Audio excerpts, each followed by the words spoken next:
Hello, welcome back to Crafters TV. My name's Joe Reynolds and this is the best of all the recent goings on, the best of the recent deals, the best demonstrations, the best inspiration. It's your chance every week to see all of the highlights of everything that we've gotten up to. Now, all the deals you're going to see in the best of are live right now over on the website crafterscompanion.co.uk.com or .eu. You can even filter them out by the day to find the deal that you're after. Right, should we dive in? Let's cast our minds back to launch party. Now, if you didn't see the show, don't worry, because I've gone through and selected some of my highlights. Here they are.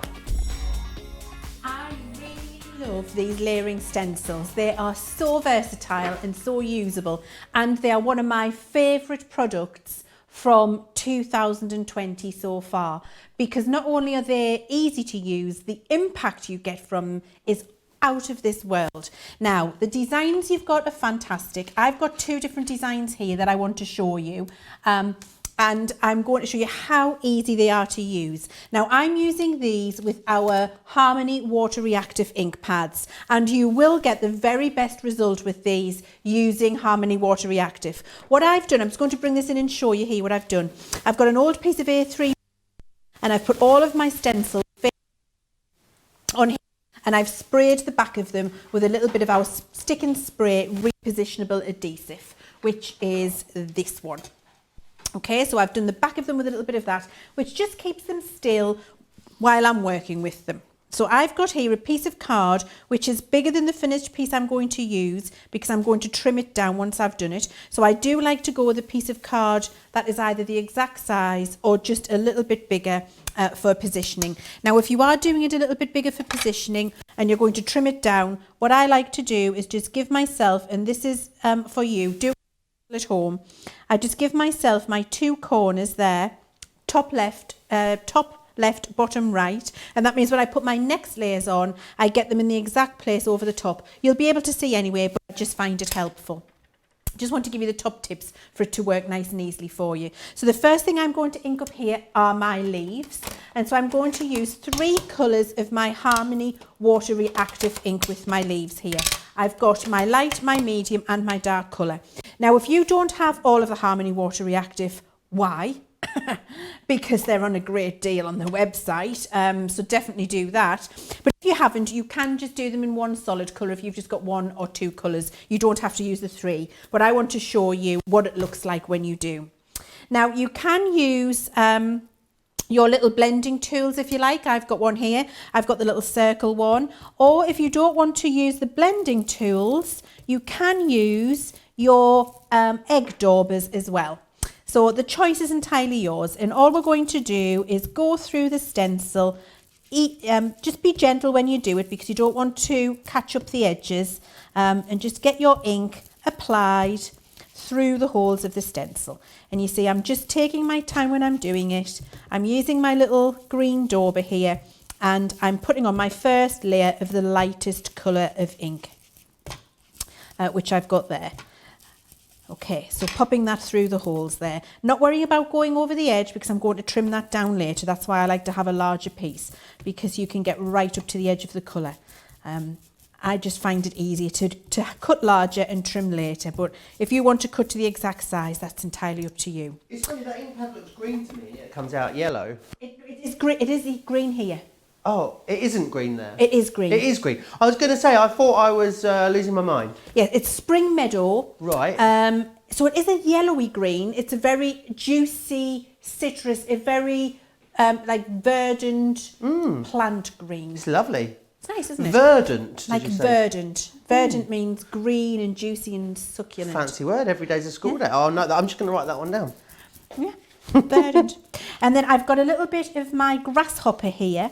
And all I'm doing is just catching the end of those leaves with grasshopper, just to get a little bit of depth and dimension on there with the colours. So even though we're working on 1 layer of stencil, doesn't mean that you can't bring in your different colours of ink from your Harmony Water Reactive and get a little bit of shade in there around the outside, just to bring those leaves to life a little bit. So you can see how I've done that there.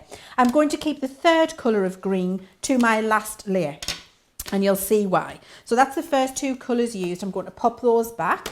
And then we're going to take this layer of stencil off, and notice all of the stencils have got a number on them so you can see the order to do it. So we're going to take that first one off. I've got my leaves in place there, lovely. And then we're going to take layer 2. So I've got my layer 2. Make sure I can read the number 2 properly. So the number 2 is in the top left corner. And then because I've put my pencil marks, I can get my stencil in the exact right place by following those pencil marks so that this all lines up lovely, so that my floral is in the right place and my last layer of my leaves are in the right place. So I've got my pine tree now, and I've got my same blending tool. I'm picking up my ink and I'm going to go and put in the detail in the leaves in the pine tree. And then I'm going to show you what I do after that. And I'm looking for my kitchen roll, I can see it. Good. So I'm putting my detail in from my pine tree here on my stencil. And this is putting the veins and the leaves for me. And you know what? If you don't get this perfectly precise and you get a little bit of green bleeding into your peony, do you know what? There's no blending police. It really doesn't matter.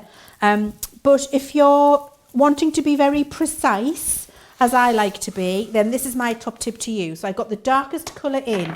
Now, before I go and do my peony, and I want to do it yellow because yellow roses, yellow peonies, my favourite flowers in the world. I take a piece of kitchen roll and I just polish off the green from the surface of my stencil. Okay, so I'm picking up all the surplus ink that's left behind on my stencil. If you've got a little bit of spritz of damp water on there, you could do that if you wanted to, but you just want to get the excess so that when I come in now with my next blending tool, my new blending tool to do my peony with my 3 colours of yellow, I won't get any contamination from that green into the yellow peony. So that's just a little top tip from me when you come to do these at home. And I've got my 3 colours of yellow, so I'm starting with my straw bale and I'm putting that on first, and that's a lovely pale lemon colour. We can see here. Love this. Lots of people already got these, Leanne. Oh, lots of have people they? ordered them and are waiting for them, especially American customers. Julia said she's ordered it on the way. Shadiah says she's got an email and hers are arriving today. So Shadiah, you're going to have to let us know what you get up to. Maybe they'll arrive whilst we're doing the show. That would be exciting, It wouldn't would be exciting, absolutely. A lot of you, a couple of you having problems getting to the Shop the Show link from the bottom of the screen. What I'd say to you is just go over to the website. On the homepage of the website, the show will be live on the homepage, and there's a button below it that you can click there if the link in the bottom of the Facebook live chat isn't working, because for a few of you, you can't click through on that link. But yeah, just pop over to the website, craftscompanion.com.co.uk or .eu, and yeah, you'll see the link there on the homepage for you. If you're waiting of getting them, then that's great to watch this demonstration, isn't it? Because when you get them home, you're going to get all the top tips and be able to know how to use them. So what I did there was the first layer of straw bale, then I went around and did some lemon tonic just around the edge. Now I've got my honey pot and I'm doing the same again. So I'm just bringing in a little bit of shade on the peony and I'm just doing it in the corner. It doesn't have to be precise. You could do it, you know, around a little bit. So as long as I've got a difference between light and dark. And of course, as I said earlier, if you don't want to do this and you just want to do it as one solid colour, equally it looks lovely. Okay, but I like to, if you've got the ink pads, you've got the time, I like to add some interest in there. So that's my final layer of my floral. So I bring my layer 2 up now. Look at that. Beautiful. I mean, it's just exquisite, isn't it? It's so, so stunning. Just cleaning my stencil off there. I guess there's a lot of uses for these as well, isn't there, Leanne? I mean, card projects can be fantastic on. But even stationery, tags, there's going to be loads of things you can put these onto. Loads of applications. Because you can put a stencil on anything, Joe. Yeah. Piece of MDF. If you've chalk painted a table and you want to stencil one of these flowers onto a table, onto like a little coffee table or a tea table. Could you do it onto glass as well? What sort of ink would you need onto glass? Well, you'd have to use a glass paint. A glass paint? Yes, and I think it might be too viscous. I think it might run under the stencil. But if you've got like your metallic markers, for example, or your metallic inks that we do with these stencils on glass, that would work a treat, to be fair. Wonderful. It would. Now, the last layer of stencil you can see here is an all-over texture. And you can choose now to either put the all-over texture all over your floral. I'm going to show you up here where the texture goes over, or you can just choose to spot apply it, because you can see through here where your peony is. So you can see with the Frosty Jade I've got here, which is just a lovely light blue colour, I can see on this side of the stencil where my peony is, and just apply my Frosty Jade around the outside to get that lovely texture in the background. Okay, and then I've got one more demonstration to show you after I've done this peony with the dandelion clocks as well, because I want to show you how to use the stencils in reverse order, where you just throw all the rules out the window and do your own thing. So I've just gone there into the space. Over here, let's say you wanted to get a little bit more texture over the top. So it was like a wallpaper with a self-embossed pattern on, for example. Wonderful. Just a tiny little bit of that, where I'm not pushing the colour through as much. I'm just kind of tickling it through over the top of the peony. You'll get that kind of layered, multimedia, beautiful textural result over the top of the peony there. And I'll show you that. And this, I love these pastel colours in the Harmony Water Reactive, because they're nice and subtle for the background. Of course, if you want to do it much more intense, it's your piece of artwork, you can do what you like. So then when we peel this off, you see the two differences here. So this is where I spot applied the texture, and here is where I just did a little bit of subtle texture over the top of the peony there to get that self-embossed look. So you can choose, do you want it to stand out as a piece on its own right, or do you want to have that self-texture in the background? The choice is yours, but that's how the three stencils work together in the order that we've given you them. I'm just getting my little trimmer here, and then what I would do is trim this down to size. So I've got, I started with my piece of card which was too big, and I like to just, you notice I'm taking a fly's eyelash off, a fly's eyelash off, a fly's eyelash off. A lot of love for these in the comments, Leanne. Diane says, wow, looks fab. Wow, says Shadiah. Robin says she actually likes the look of it, sort of smooshing over the edge a little bit. Yeah. Cindy says it's stunning as well. And Katie saying they're beautiful. Could you use these in a mixed media sort of setting? So could you put things like your paste and stuff through them if you want to, like texture paste, glitter paste, all those kind of things? All of those things you've got, all of your texture, your glitter pastes. Oh, you just ruined, you just shattered the illusion there, jumping down a few blocks. Do you know what it is? It's because I like to do my exercise. I'm like, what you call a Lizzie on the GMT years ago. That's what I'm doing in between. I'm just, I'm getting my exercise in. It's just not because I'm short. But you can see this one now here. Oh, how would you like to see it? Let's see it over here, that's better. You can see there where I've trimmed it down. That's beautiful now, just to be mounted onto a card. Little sentiment, put a couple of bits of glitter and gem on there. It's gorgeous, it's going to speak for itself. It's lovely. And actually, I don't think we said, but if you've got the fabric glitter paste, you can use your fabric glitter paste on here, heat set it, and have this on a bag, on a makeup bag, put it on a landscape way, do a little zipped one with the glitter pastes in there if you want to do that. I mean, that would look truly beautiful. So you can use them with all of your mediums across anything that you want to put the stencil on. Now, yeah, if you've got any of the Threaders glitter paste, of course, that would work through here beautifully. I guess spritzes and sprays as well. Can we use those with these, Leanne? Yeah, absolutely you can. All of your spritzes, you paint through your sparkle inks in a jar, use your sparkle markers to go through and paint through there if you want. If you are using something very liquid, like your spritzer or like your liquids in a jar, your aquatints, your sparkles, your metallics, that kind of thing, make sure you do have a good spray of the stick and spray on the background, and make sure it's really adhered to the surface you're putting it on, so that those liquids don't bleed under and through the stencil, just to keep it contained in that area. And then my advice would be, allow it to dry before you take the stencil off, or use your heat gun and dry it, so that when you pull it up, you don't then dribble the ink under where you've kept the areas clean, if that makes sense. Yeah, that makes total sense. Anne saying, I love the stencils, much easier than expected, and the results are so satisfying. Oh, well, thank you. Honestly, I love these. It's not only that, it's quick, gratifying crafting as well, because it doesn't take a long time. You just need a couple of your little ink pads. I'm using watercolour card here, because I was using my Harmony Water Reactives to get that beautiful result there. But if you're using them with other types of medium, you could use your Nina's, your stamping card, you could use your black card. If you're using your metallics, you can use whatever you like. Now, the first demonstration there, I used them in the order that they come. So I used stencil 1, stencil 2, stencil 3 in that order. I want to show you how you can mix it up a little bit and use them in a different order if you would like to. So we're going to do this design in blue this time. We're going to use the blues. The blues are the turquoises. Let's use the nice blues. So I've got, put that one back. Oh, actually I'm not. I'm going to use the turquoises. Oh, I'm going to have to run over there and get another ink pad in a minute. Can you bear with us while I do it? I'm just going to get it. I'm going to get it. I can see it. Can I see it? Where's it at? Oh, come to me, ink pad. Come to me. Yes, got it. Got it. Found it, guys. All is not lost. I changed my mind on the colours, as is my prerogative to do. And I tell my husband this all of the time. It is my prerogative to change my mind as and when I like. Okay, so I'm starting with my first colour. I'm starting with a Frosty Jade again, because we loved the Frosty Jade before. Everybody thought that colour was really nice. So we're going to stick with the nice turquoises. And so I'm using stencil number 3 first this time. So this is actually the last stencil, but I'm doing them in reverse order, and it'll become obvious why in a second. So I'm going to do exactly as I did before.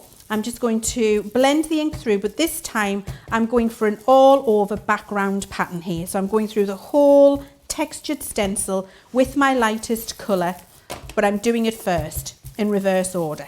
Okay. Now, heads up guys, you're going to need your quick dry inks which match the colours at the same time for this technique order. And the reason, you'll see in a sec, you'll see what I do with the last layer as to why. And I think that's good to show, because it shows you all of the ink pads you've been collecting from us, and you've got, it is so that, you know, you can see how you can use them all together, and that they'll play together really nicely as well.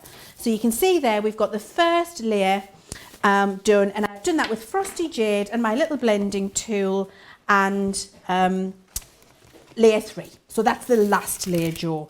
And you see, I've got those lovely dots, and I love that because those dots, lovely on its own, that as a background. Just a nice background. Just use that one stencil with other things. I mean, just beautiful designs in here. And I love the fact that the dots get bigger here and go smaller, left to right. If you did the stencil upside down, it would be right to left. Or if you want a landscape card, top to bottom. You know, so you can change that around as you would like.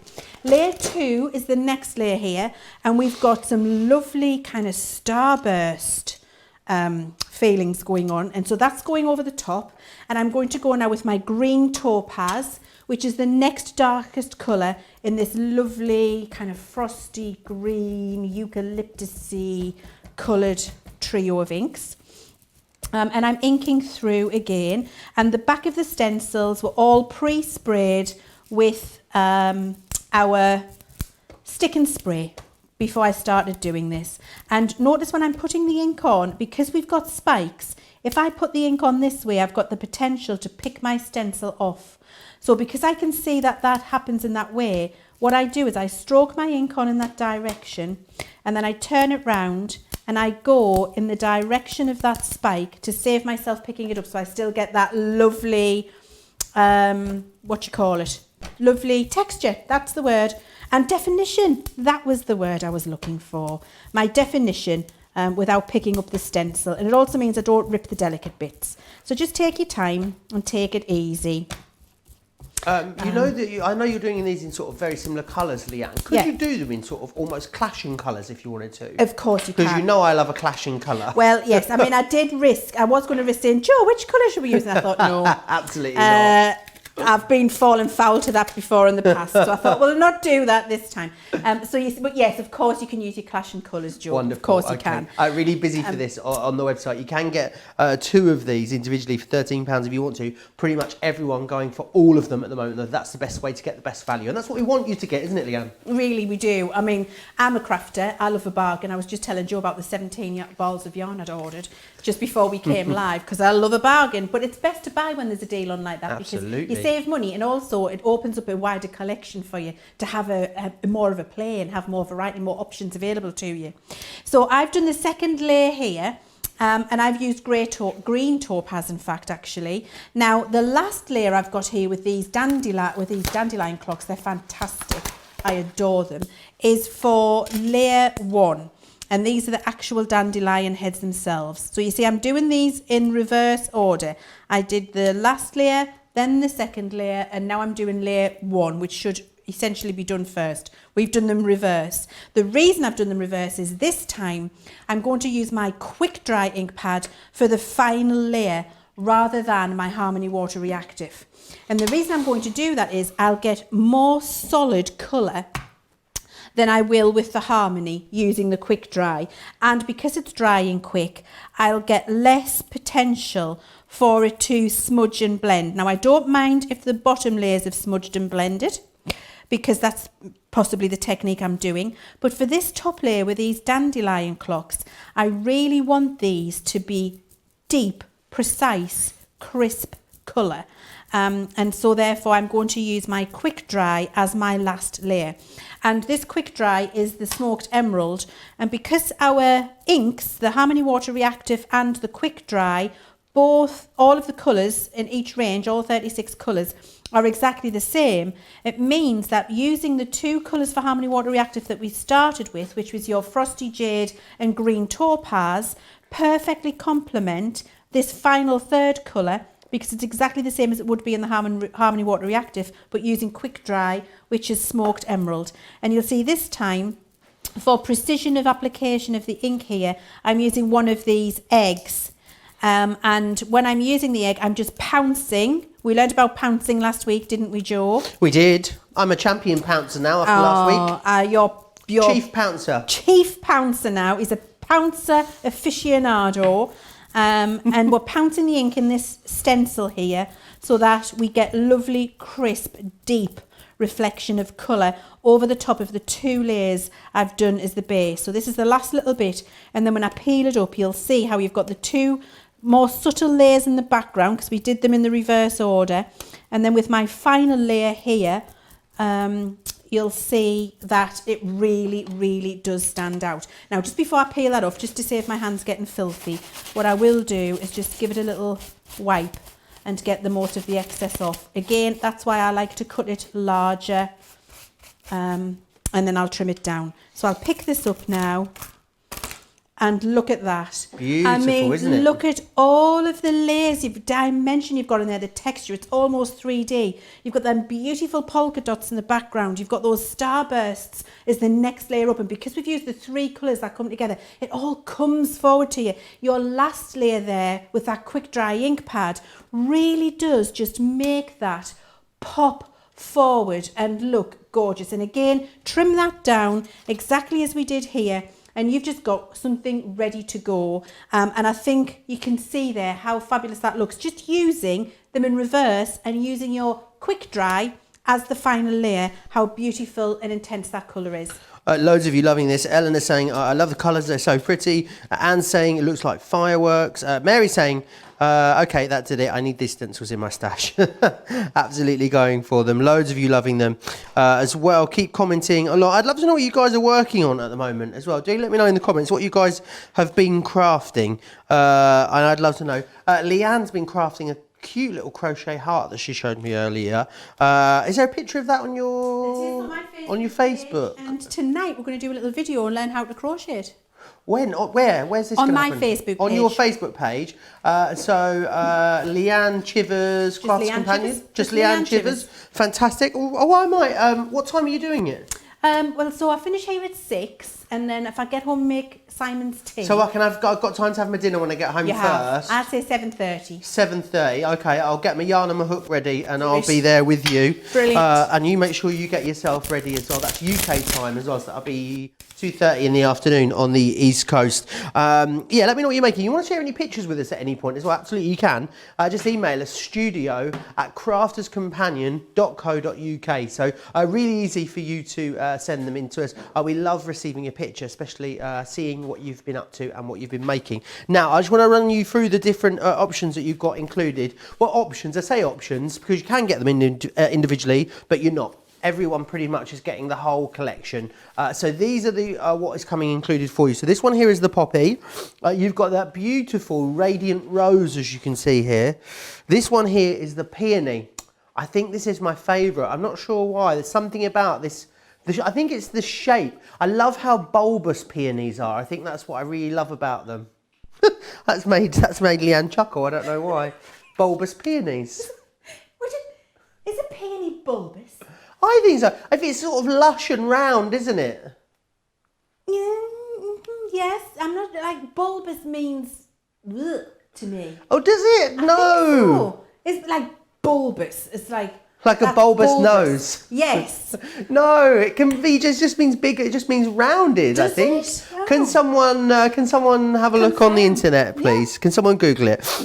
You've got the dandelion as well. Anne was actually saying that the dandelions could be made to look like fireworks, maybe with a little bit of interpretation. Yes. I think that's a lovely idea, Anne. The lilies as well. Lilies are my favourite flowers. Oh, I love really are my favourite. I like white lilies. You wouldn't. Well, I guess you could.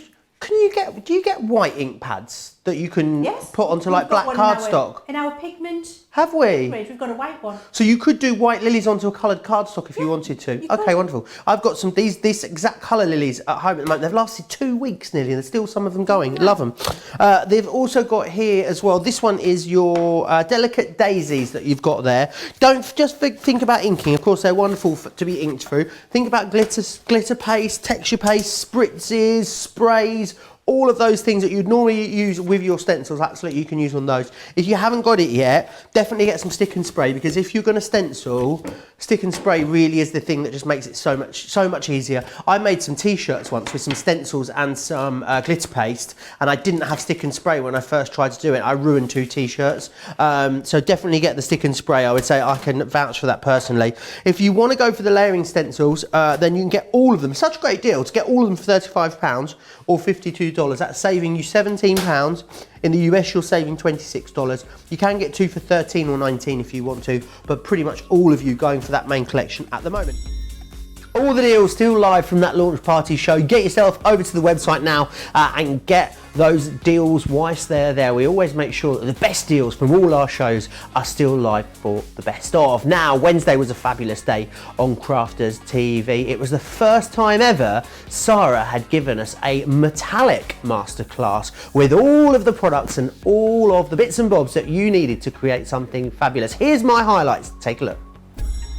However, we've got a really special deal for you if you want to buy the whole show. If you want to be able to do every single technique, every single project that's shown to you in this masterclass, then the buy the show will allow you to do that, because you will get 10 of the Midas metallic pigment ink pads included. You will get all of the technique collection that you need included to go with those ink pads. So yes, you'll get the embossing folder, the rubber stamp, the 2 acrylic stamps and the 2 stencils. You will then get all 18 of the metallic markers as well in all of the different colours. So you'll get the precious metals collection, the rare minerals collection and the antique elements. You will then get the technique kit to go with those markers too. So you'll get both sets of the rubber stamps, you'll get the stencils, you'll get the die, and you'll get the stamp collection there as well. And when you buy it all together, the value gets even better, because this should be in the UK $138.26. However, we have taken that down to £90 for you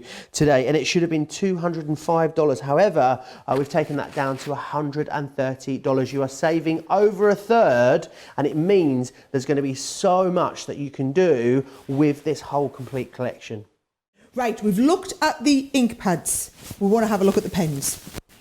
I don't even know where to start. These pens are so awesome. Right, are you ready? No, I'm not going to go for purple. I was just about to go for purple. I'm going to get a bit of blue instead. I'm good, right? I want you to see. Each one of these is double-ended, so you've got this lovely brush nib, right? And you've also got this lovely fine nib as well. So they're really nice for fine colouring detail and the brush. Look at the way the metallic pigment is evenly dispersed. In fact, you're going to have a good look on the close-up for that for me. Because look at how that pigment is evenly dispersed, and you get that gorgeous sheen, whatever angle you catch it from, right? So that means if you want to do things like your brush lettering, it becomes really easy, because remember, you go light on the up, heavy on the down, right? Light on the up, heavy on the down. You're going to go light on the up, heavy on the down, light on the up, heavy on the down. right? And let's do that. Oh, come on, I'm going to have to do it with the purple. So if we go Joe, I'm going to go heavy on the down. Oh, Joe, I'm loving the J. And then we come light on the up, heavy on the down, light on the up. And then we go light on the up, heavy on the down, light on the up. And that, once it's starting to dry, can you see how you're getting that light bit of silver coming in there? And then on the deep upwards, it's really giving you that lovely burst of colour. Oh, Joe, I just love these. Just absolutely love them. Now, something else that's awesome about them. They've got this special drying agent inside the pen, right? So what you've got is, you've got that pen. Let me just pick a nice, let's pick a nice, like a rose gold, right? So you've got, oh, this is called this one. So what happens is, if I put this down, it's not dry yet, which means I can come in with a little bit of water, right? And I can take that and I can watercolour with it, right? Can you see it was quite dry, so I was able to move it straight away, because what happens is it's only wet for so long. I'm going to show you some awesome techniques with this, which also means you can put it down on your glass mat and we can pick it up with a brush and watercolour with it. So you can get them lovely kind of wispy watercolour effects. And if we water it down a lot, it becomes really subtle. So you've got some intensive and we've got some subtle. However, let me just clean up as well. Oh, this is totally novel for me, George, so you can tell it's not going to last long, can't you? Right? This one that we did a while back will be dry now. So what means is I can come over there with a wet paintbrush and it doesn't move. So we've just watercoloured with it, yet after a couple of minutes, it's not going to move even when we put loads of water on. You can see that's really wet, not moving at all. So it becomes permanent. And it's this special drying agent which gives it loads of extra properties, okay? So let me show you some of them properties. I can bring in, so if I show you, for example, these here. How fabulous is this look? These pens are suitable to use on glass, on acetate, on all of these different surfaces. And we've got some little glasses here, right? Do you know what I've used mine for at home? I write people's names on wine glasses. So if you put it in the dishwasher, it's going to wash off. However, if you just want it to be temporary, so let's get one of these nice intensive blues, right? So if we want to do this, right, let me just show you this. You can do these little flowers, right? Can you see when we push down, you get like a wider tip at the end. So you can do little hearts by pushing two together, or we can do little flowers by pushing them together and going all the way around. I've done a few too many petals here, but you get the idea. Can you see? So if I just do 5 of these, 1, 2, 3, 4, 5. Ooh, look at my little flower, right? So we can do that now, and then there's my little heart upside down, right? So if we do some little flowers on here, I can go 1, 2, 3. Oh, this is going to look so much better on the set, Joe. I'm just totally invading the set. Should we have some pink flowers? I feel ashamed. It's a shame that you're so far away, but don't worry, I'll bring it up to the nice close-up. So 1, 2, 3, 4. Oh yes, some little blue flowers, because we've got all of the colours here. 1, oh, a bit of a bigger one. 1, 2, 3. Have you just stolen that from the back of the set? Yeah, I've literally just stolen it. I mean, just took it off the back. Vandalism, fabulous vandalism, but vandalism all the same. Who's going to tell me off, Joe? Because I challenge you to come and tell me off. Should we have some... Oh, yes, I'm liking some grass up the bottom. Oh, Joe, this is... Come on, I'm improving the set here, right? And then because you've got that little fine edge, look, we can just draw this down. Yes, and then let's have a little leaf on. Oh, come on. Oh, my life. My pen's gone flying over there. Loads of people already got these, Sarah. Debbie says she just bought the show. Maxine says she needs these markers. Shadiah loves writing her sentiments with them. And Rosalind says she just loves writing with these all the time, as well as doing all the fabulous things you're showing us. Beautiful. Look at that. Doesn't it look gorgeous? But how easy was that to do? This could be a mug. This could be a little mug that you've written someone's name on. And later on in the show, I'm actually going to do that technique second half of the show, where you do one of these dotty ones. It's a little bit hard to see because obviously it's clear glass, but it says Mum. So I'm going to show you that a little bit later, but these are absolutely fantastic. The Metallic Masterclass, one of your absolute favourite highlights of the week. Now we moved into the Garden of Love after that for Creative Cravings. Sarah's going to guide you through some of the bits, some of the deals that are there, but there was a bit of everything in the show. There was loads of fabulous deals. Think of this as a little bit of an amuse-bouche, and maybe you can head back over to the website and watch the whole show back. But for now, here's some of the highlights. So, Edgeables, right, let me see where we would get started. Let me show you. So with all Edgeables, for those of you who are brand new, this, if you're going to get started with Edgeables, has to be a brilliant way to do it. Now, let me just show you. The idea with an Edgeable is it doesn't have a cutting edge down here. So it starts cutting here, it runs all the way around and it stops cutting here, which means it stays connected in your card here. Now I'm going to use that in quite a unique and innovative way. I'm going to use it on the side of a card. So that I absolutely love this beautiful card. So what a colour this is. I mean, just beautiful. Now here's what I do. So you can see there, this is perfect because you can see everything I'm working on, right? I'm going to measure this. So this is 5 inches.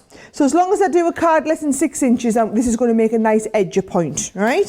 So what I'm going to do is just bring in my scoring board. I'm going to score this into a 6-inch square card. Well, actually, it's A4, so I'm going to go 1 less than 6. So it's 5 7/8 of an inch, which will give me a lovely half-fold card, all right? So we bring that in. Then you can bring in your guillotine, and I'm just going to trim this to the same inch wide, so 5, there we go, 5 7/8 of an inch to be very precise on there. Now, let's just get that moved out of the way so I don't step into it. What I'm going to do is I'm going to put my Edgeable down the side so that it gives me that beautiful pattern running down the edge. Now, a couple of little tips. What I would say is use your tape, and don't stick it this side because this is where it's going to stay connected. Stick it where it's going to come away, right?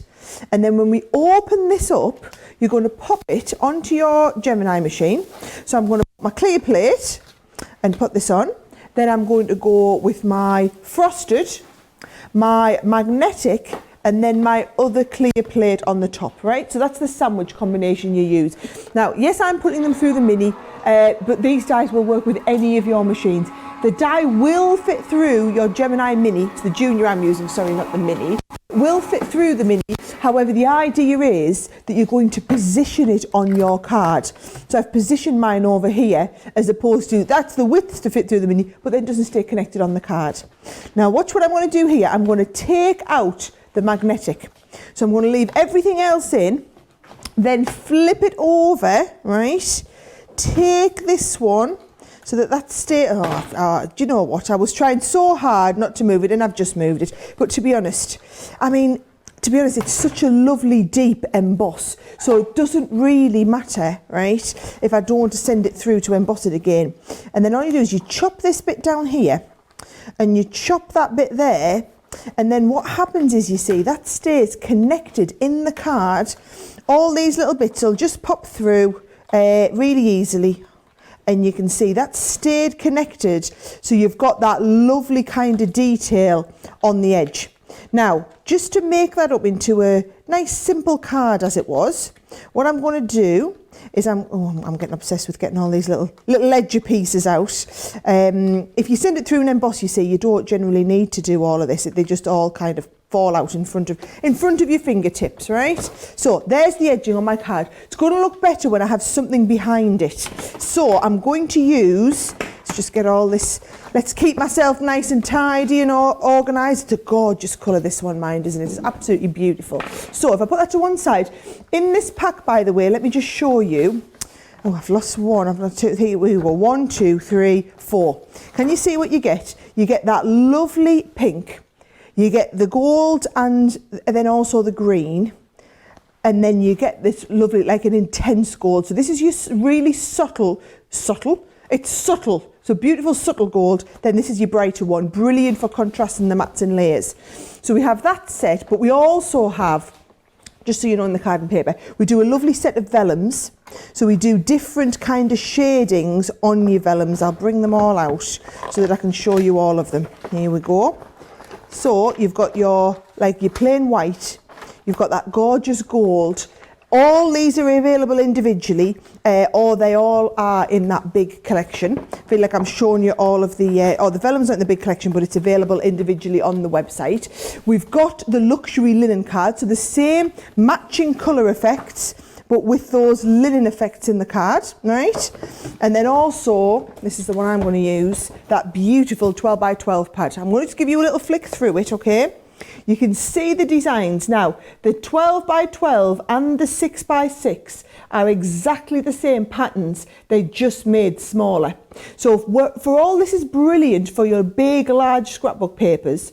Also, if you want a nice big background, these will cut into 4. But they've got a bigger kind of size print. Oh, how fabulous is that? Imagine that with the vellum on there as well. So they've got a bigger size print on them than what you would have. Yeah, I love these. Honestly, this card pack, I would say as well, it's always the card packs that are the first to go in the collections. If it's something you love, you can buy double, you can buy extras of just the card pack. Have a little look on the website. That's the 12 by 12. My 6 by 6 is eluding me right at this moment. I have had all, there it is. See, it's underneath here. It's exactly the same. But can you see the designs? Let me get one of each. Right, so if we've got that one and we get that in the large, can you see? It's exactly the same print, it's just scaled down. So you can see there where we're getting to. Now what I've done is I've taken this and I'm going to put this inside my edgeable sheet there just to show it off. So let me show you, because I happen to have one that I have cut ready, right? So I've just cut it a little bit smaller to fit over top of the green so that I've got a little bit of matting and layering. And I'm going to layer all of this up inside the card. Now this is where you could also stamp your beautiful sentiment for the inside. It's a really nice simple one. So if you're just wanting like a quick card to do, I always think the edgeables look really, really effective. Right, so we'll get you stuck in there beautifully well. And you see when that edge comes over from the front, you've got that beautiful design showing through. Now we just need to do something for the front. So what I thought we'd do is cut a little bit of the gold, but run it through the embossing folder. So we've got the other embossing collection. I'll get Jo to run you through them all in a second, but also, obviously, all of these are in that main collection. What I'm going to do, because you can see from the overhead there, I'm going to position this. It's not the size of the whole folder, so I'm positioning it just to get exactly what it is I need in the shot there. In the shot, in the surface of where I'm embossing, right? So for my embossing, when you're doing your 3D embossing, you're going to take, oh, you can tell I've got new plates out today, can't you? You're going to take your base cutting plate, then your magnetic sheet, and then your frosted plate. That's the sandwich combination you need for the 3D embossing folder. I know a lot of you watching, I'll be our core people who've watched me do loads of embossing before, but you've got to remember we get loads and loads of brand new viewers every week, and Creative Cravings is the place where people come to learn all the beginner techniques. So how fabulous to be able to do this sort of emboss technique. And do you know what, I'm going to let you have a good look at that on the close-up, because that there, when you see it, it looks like real metal on that lovely kind of polished gold finish. And can you see like the buds, how they are 3D? The difference between regular embossing, see, and 3D embossing is you would have for regular embossing, it's flat, then it's embossed, then it's flat again. When you do 3D embossing, everything's curved, it's all sculpted. So each one of those rosebuds is sculpted around the rosebud. It's like the difference between when you go into one of the shops and you buy a card, which I know none of us do anymore, but you go and buy a card, you buy that card, and if you look at ones that are embossed, you look on the inside, they're always sculpted out. That's because the moulds that they've been made into a quite high-end expensive mould. That's what we do with the 3D embossing folders. I can see it here. I don't know whether you'll be able to see it, but you will be able to when you get this home, and you get that gorgeous sculpting into each piece of the embossing folder. And of all of the 3D embossing folders we've ever made, this one just shows it off fantastically well, right? So that's just going to show that off nicely. And then this is going to go onto the front of the card, right? That's going to go onto here like this. And then that is a really quick, super simple card with that gorgeous edgeable in there. Doesn't that look lovely, Jo? Really, really gorgeous. Very busy on these collections because there is so much that you can do with them, which is fantastic. So the edgeables, really, really busy there. However, the whole collection is where you get the best value as well. Now, I've got some questions coming in for you, Sarah. Oh, yes, yeah, we have. Lots of people asking about these. Where have I put my questions? Here they are. About emboss and deboss. Yes. Would you want me just to run that through again? Yes, please. Oh, here's one that I've run through, right? So, when we're on an emboss, you can see this is raised up, right? So you can see there, this has been, I'll put it to the side of you, Jo, right? Oh, we're going upwards. There we are. So you can see there where all of this is raised. Your deboss is what's underneath. Now you can really see that there, and that is where it's been pushed into the folder. Now when I cast a little bit of a shadow from the light, you can really see all of that deboss there. Now what I would say is, when you feel your 3D embossing folder, right, you're going to have the raised part, and then you're going to have the sunken in part. So, or you can just remember the name for it's on the back. So the raised part lifts forward, then that pushes it forward. So I would put it in this way, so that when it goes through the folder, it pushes it up, and then on the nice side with the coating, I get that lovely emboss. Make sense? Beautiful. Okay, I want to quickly run you through the deals that you've got available because they're all very, very busy. You've got the Edgeables is the first collection that you've got here. Now, in the Edgeables, you're going to get this lovely A4 luxury linen cardstock, and it really is fantastic. It's not very easy for you to see, but it's got a very sort of organic nature to it, which gives it extra texture, which makes it really sort of interesting on your projects, whether you're using it as a card blank or whether you're using it as a background. There's lots that you can do with that. So you get the A4 linen cardstock included, and then what you're going to get is two of the edgeables. So firstly here, what you've got is the Elegant Peony, which is this one here. You can see it adds that beautiful detail into here. So if you want to use it over the edge, you can. It's also been used here,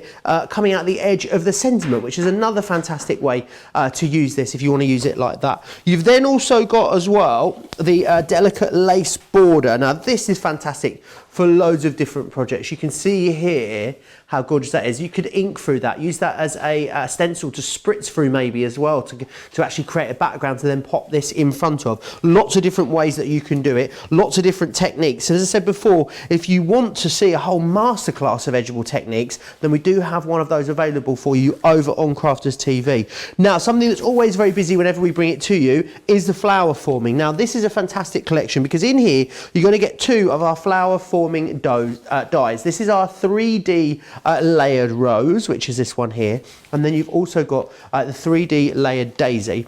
You're going to get in here as well some of our stamens, which are beautiful. You've got 400 in there, and you're also going to get the Garden of Love flower forming foam. I think I'm right in saying that this was the first signature collection that included its own colourway of foam. I think that's a nod from the boss. So I think that's good knowledge. I mean, she'll tell me if I'm wrong. Don't you worry. Good guess. Oh, good guess. But no, Vintage Lace had something. Oh, is it Vintage Lace? Oh, but a bum. Almost. Oh, close, but no cigar. Now, if you want to get those included as well, there is a larger collection. The larger collection also has for you the embossing folder, which is this gorgeous embossing folder, which is on here. And then you've also got the monogram frames with the papers, and you've got your foiling elements as well. £85 or $110. But what we do when you get that is we then give you included these super popular pads. So you've got the 6x6 and then you've got the 8x8. I'll show you the 8x8 12 by 12 even, sorry. I'll show you the 12 by 12. In here, you've got beautiful foiled details in here, as well as loads of gorgeous artwork in there as well. Very popular individually, as well as in that main collection. Do you fancy sharing some more inspiration with us, Sarah? Well, yes, I wanted to show you how to do that flower. So, you know the beautiful flower that we had on the toe here of the little shoe? I thought I'd show you how to do that because it's actually not as difficult as you're probably thinking it is, right? So here's what we're going to do. These dies, by the way, all fit beautifully well through your mini. For some reason, I just love using the mini when it's to do with flower forming. So you get the two colours of the foot, well, you get the two colours and the white. So I've just got a sheet of the pink here. Now what I like to do is fold the sheets in half, right, and then in half again. Make sure you get them kind of accurately folded though, and then you can cut out plenty of your flowers. So we're going to cut some of all the different sizes out. So we're going to go with the very, very large one first of all, and I'll show you how to kind of best utilise the yield in your foam as it was, right? So we threw there, and then there's our first one. So we've got some of our nice big ones. And the thing is, when we design these flower forming dies, see, we leave a bigger area in the middle so that you can connect them together. Then I'm going to take the next size one. So, by the way, if you have any of our flower forming, these are completely different, totally new dies. So they're not a repeat of any of the other flower forming dies that we've done. If you've been thinking about getting some, you didn't know where to start, if you've got the other collections that we've had and you've been waiting and you think these are the same, they're not. They are completely different, right? So can you see what I'm doing here? I am using it, leaving this empty, because then when we open this up, we've got a larger area. In fact, or if I could put it there, I'll probably fit more on. I'm so tight when it comes to making the most of my foam and getting the most out of it. So you want plenty at all the different sizes. So I'm going to have 4 the large one. For the mini, I think I'll do a few more of the small ones, because this rose, for it to look really, really good, you do want quite a bit of the foam. And this is a nice pink, but for those of you who who have been stocking up on your flower forming foam recently, the brilliant thing is you go for the collection. Yes, I know you'll be worried about, oh, well, what happens if I run out of all of this foam? Well, your other pink and your other sets are going to work really, really well for this rose too. It's this shape that is perfect for the rose. So if we open this up, and what I'm going to do is I'm going to start with your smallest rose. I'll start with the inside of the rose, so the smallest bud, and build up to the largest one as we come out. All right, so here we go, getting all these ready. And the beauty with this is you don't need to colour tint the rose. You can if you want. If you want to add another, a bit of a deeper shade of pink around the outside, you can add a little bit more depth to it, but it looks lovely just in this colour. All right, so those of you who've watched me do loads of flower forming recently will know I like to use just a standard home iron, right? This is not mine from home, this is the one that we keep here, but a standard home iron works an absolute treat. Now, if you look from the side, first of all, I'll show you when we take the little one, I'm going to take it, I'm going to pop it on here, and I'm just heating it, but keeping it moving. So can you see that? We keep it moving. Once it's nice and hot, let it fall off. Oh, the static on these are unbelievable, right? And then I'm going to pop my little I'm going to pop that into the centre, and it shapes it around there. Can you see that? So it shapes it into a nice little bud. I'll try and do another one so that you can see it. So we pop it on the iron, and we are keeping it moving. I'm going to heat this one a little bit longer so that it gets even smaller. And then when we drop this off and I use the tiny little one, that's going to shape even tighter in the centre. So can you see you get an even smaller bud, right? So we've got those lovely, some nice small buds to get us started going in the centre of our rose. And that's the kind of trick with how all of this works. You want a bud, you want the very, very centre one to close right up. So there it is. I'm going to just completely close that right up just in front of my fingers so that we've got that total closed up one. And then this one's a little bit more open, this one's a bit more open. We've got a few different open ones, and I'm just going to build that up, Joe, and I'm going to keep doing the same technique, opening them all out. All right? loads of questions about flower forming foam, so I'm gonna preempt some of the questions that no doubt are flooding in already. You're using a regular iron. Can we use a craft iron? I know we get asked that a lot. Yes, you can absolutely use any iron you want. Just have it on the hottest setting. Right? Perfect. The hotter it is, oh, look at these. Look at these ones falling into place, Joe. I don't even have to shape them. The hotter it is, the better it'll react. Wonderful. Right? Sue is asking, can we use the dyes for paper? Yes, absolutely. You can use the dyes for paper. They're going to work just as well for paper as what they do for foam. But I tend to find for foam, because we've left that big bit of space in the middle for them to be able to shape. Okie doke. Crystal's asking, how did you make the shoe? Is there anywhere we can find out how that's made? Right, so I'm going to guess that is a template. It's not one of our templates. Okie doke. But I'm going to guess that is probably a template from another company that you can get to do the shoe with. Wonderful. Yep. Okie doke.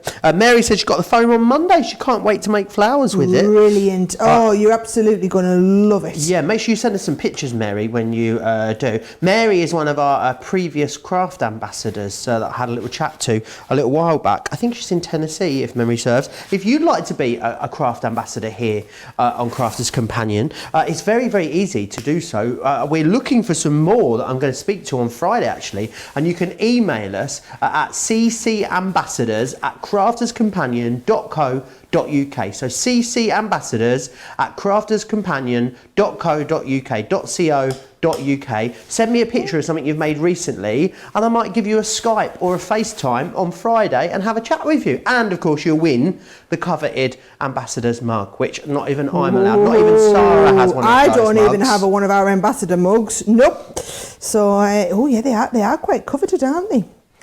Leslie's saying, is there any way to get the blooming stamens in? Can you show us an easy way to do that? A nice play on words there. No, I wasn't going to use the stamens this time, but I think, well, actually, no, I might do another one with stamens for you, just to give you an idea. So can you see I've let some of them cup up and I've let some of them bubble out, right? So what I'm going to do is I'm going to start and build these up just using my hot glue gun, all right? So here we go. I'm going to take the first one. There's a nice base one. Pop a little bit of glue in the centre, right, just a little bit, and then I'm going to take the second one and pop that over the middle, and then use my ball tool just to position it in, right? So now we're getting, you can see how the first one's flat, and actually if you see it from the side, you'll see the second one starting to bubble up a little bit. Yes, that's it. So I'm going to do the same again. I'm going to put a little bit of glue in the centre. Bear in mind it's going to react to the heat of the glue. Then I'm going to take another one, pop it in here, and then use that ball tool just to shape it into place. And you can see how that's starting to form that lovely rose shape already. Then because you can open this up, you see, and it will go back to its original shape. So we can open that up, pop a little bit of hot glue in the centre of that one, all right? And I'm going to lift the next one out. So, oh, I did like this one. This one looked really nice and authentic as it was. And you'll find some petals will react better than others, all right? So I'm going to just take that into the centre. Just yes, I'm liking the look of that, Joe. There's an odd little petal that I don't like, so we'll just manoeuvre it into place around here, yeah? And everything's going to look real in nature, isn't it? And then right in the middle, I'm going to pop another little blob of glue in here, and then I'm going to put we've got that nice little cuppy one that'll just go beautifully well in the centre. And I'm not going to put I'm going to use my pokey tool instead of the edge of that hot glue gun. Right, there you go. So you've got that lovely kind of cup in the centre with the ruffle around the outside. And then that is going to go, where's our lovely card that we made? I'm looking straight at it, yes I am, right? So I'm going to take this and I'm going to pop this in that top corner there, and that's just going to go beautifully well onto the base. And then with that piece in there. Isn't that lovely? Sonia says, she's got a start warning for everyone, Tara. Go on. She says, beware, it is very addictive making these flowers. Isn't it? Oh, I absolutely love it. I do loads of these. It is a fabulous technique. And how easy was that? And a completely different flower to anything I've taught you before. Let me just show you it again. That is how fabulous that flower forming looks. Just beautiful. Creative Cravings, what a great show. Don't forget that was just a snippet of some of the great Garden of Love deals that were available in that show, and there was even a buy the collection too, so make sure you pop back to the website and see all those great deals. You can even watch the whole show back if you want to. Creative Cravings is that one show of the week where we really break it down, we really take it back to basics, and we all learn together, which is loads of fun. Now, on the opposite end of that scale, Thursday is where it becomes fast, it becomes frantic, but you get the best deals. I was here with Leanne for Cartload, and there were loads of fabulous deals. We're just going to have a little look at, though, the nested dies and also the vintage lace, but there was loads more than that. More deals, in fact, than you can shake a pokey tool at. Take a look. I really adore the vintage lace collection. I think it is one of the best Zara signature ranges that has ever been created.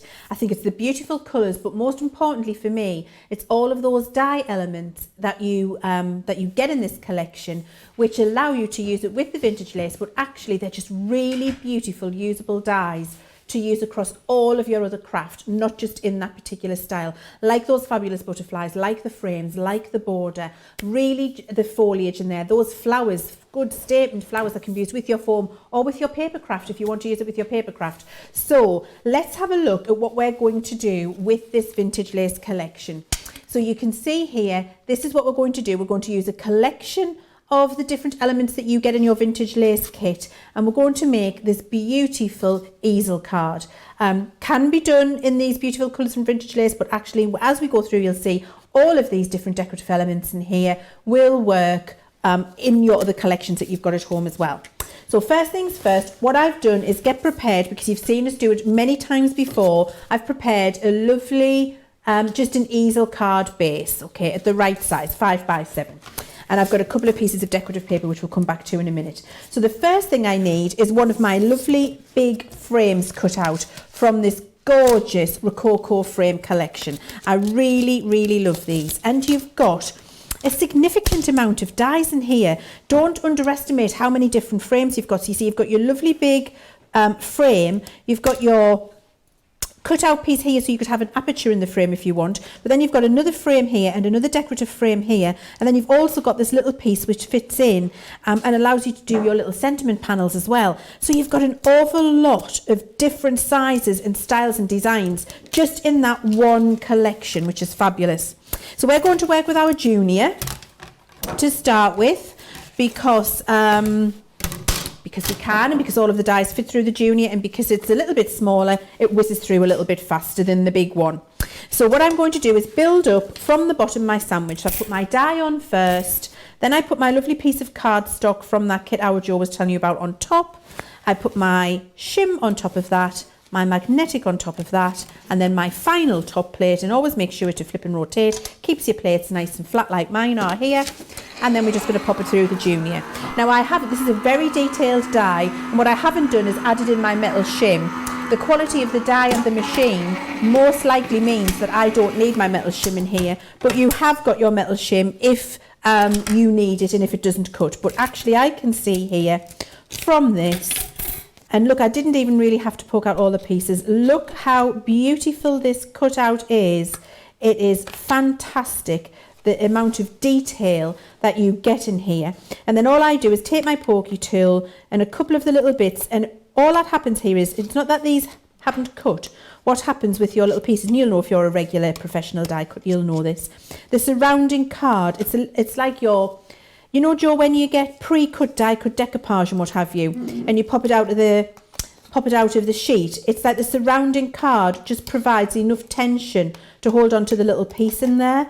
It's all cut out, but you just need to poke it away. Now, what I do at home when I've got somebody else to come and do the hoovering for me is I just flick it. I do that, and all the bits just fall out. So it saves me going around all of the little pieces with my pokey tool. So you can just give it a little flick and those pieces will come away.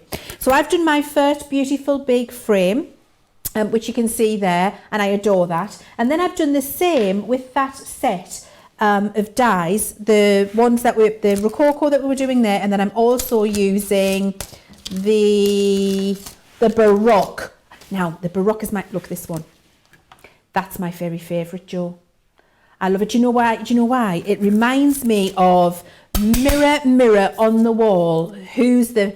Now, let's ask everybody at home, Joe, with me and you in our aprons. Let's say, mirror, mirror on the wall, who's the fairest of them all in their apron? Oh, wow. Oh, yeah. let's have a little bit of a competition, Competition, going on. Yeah, I'm all right with that.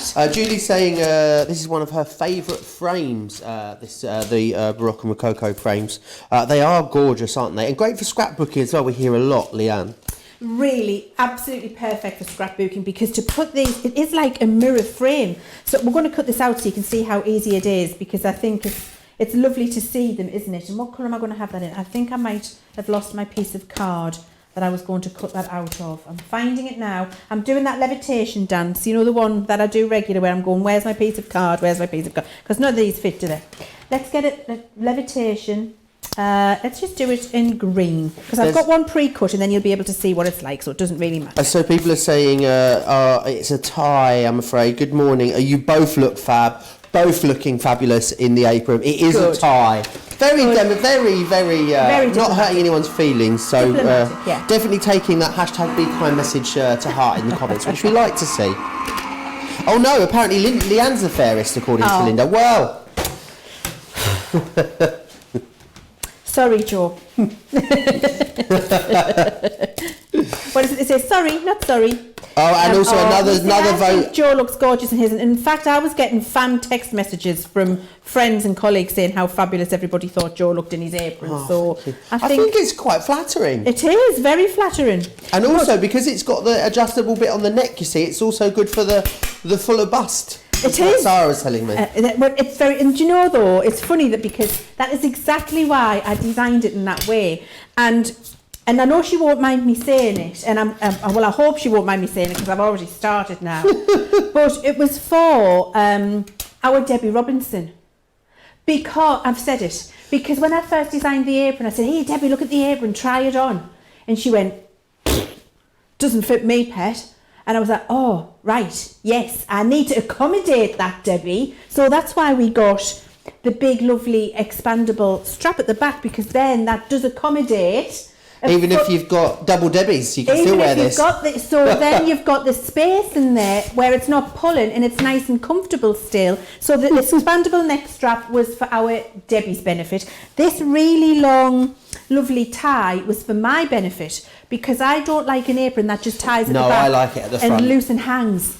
It's not. What do you think, Joe? It's not good enough, is it? I like to bring it round, and I like to get a good old keep it in place on there, which is why we had these. But I think probably, you know, they're features that everybody's going to love at home as well. And I think it's comfortable as well. Do you, Joe? Oh, I really like it. I really love it. I think it's great. Bailey saying double Debbie's crying laughing face in the text message. Yes. The apron is available over on the website. Go check it out. A lot of people getting these frames as well. I think the frames are slightly more popular than the dies, but remember in the big collection you get all of it, which is important. Yes, and the frames are, I think the lady who was saying about scrapbooking and what have you is absolutely right, because the frames are fantastic for anything. And actually, when you look at these two frames, these don't have to be in the vintage lace style. These could be done on craft card and grunged up with a darker ink. They could be done in black card and gilded. They can be done in your white cards for pastel. These are just going to work because there's nothing specific on here like a butterfly or a bell or anything. It's just a beautiful lacy design which is going to transcend, whatever that word is, be usable across all of your different collections. Okay, so these are glorious, and I think I've just spotted here. Now, I've just spotted here. Does that cut that out or does that cut that in? I'm going to try it. Oh no, that cuts that out. That cuts this one. Right, so if that cuts that, I'm just wondering how I could do a frame in here. And I think that cuts that out. So I'm just looking to see what we could do. And that cuts in, so it would be this little one here. Okay, I was just looking to see if we could make that into a little frame in there, but what you would do is you would do your nesting. So you would cut the next one out with your photograph, put this over your photograph, and then your photograph would go in there if you were doing it for a scrapbook. Does that make sense to everybody? It does indeed. indeed. So we can see how we could use that. Really lovely amount of dies in there and lots of versatility as well. So we've got that one done. Shall we start putting it together, and then we'll cut our little Chantilly lace border out as well, Joe. I love that. I always want to sing. whenever I say that. We I can't. We help have to myself. pay. I'm afraid if we sing. Do we? Yeah. We don't want to do that. We don't want to pay. They'll take it out of our wages. We couldn't afford it, Joe. We definitely don't want to do that. No, So let's I'm- not sing. Let's and not you- subject everyone at home. I don't know about you, but I'm not a singer. Oh my gosh, I'm terrible. Me too. I am. Doesn't stop me. No, I love Especially to on do the it. karaoke. What's your karaoke song? Oh, well, if I'm in a pair, if I'm with somebody else, Islands in the Stream. Good choice. If I'm on my own, I don't know if I dare admit. If I'm on my own, because I do have to do the actions as well, especially if I've had a couple of sherbets. Proud Mary.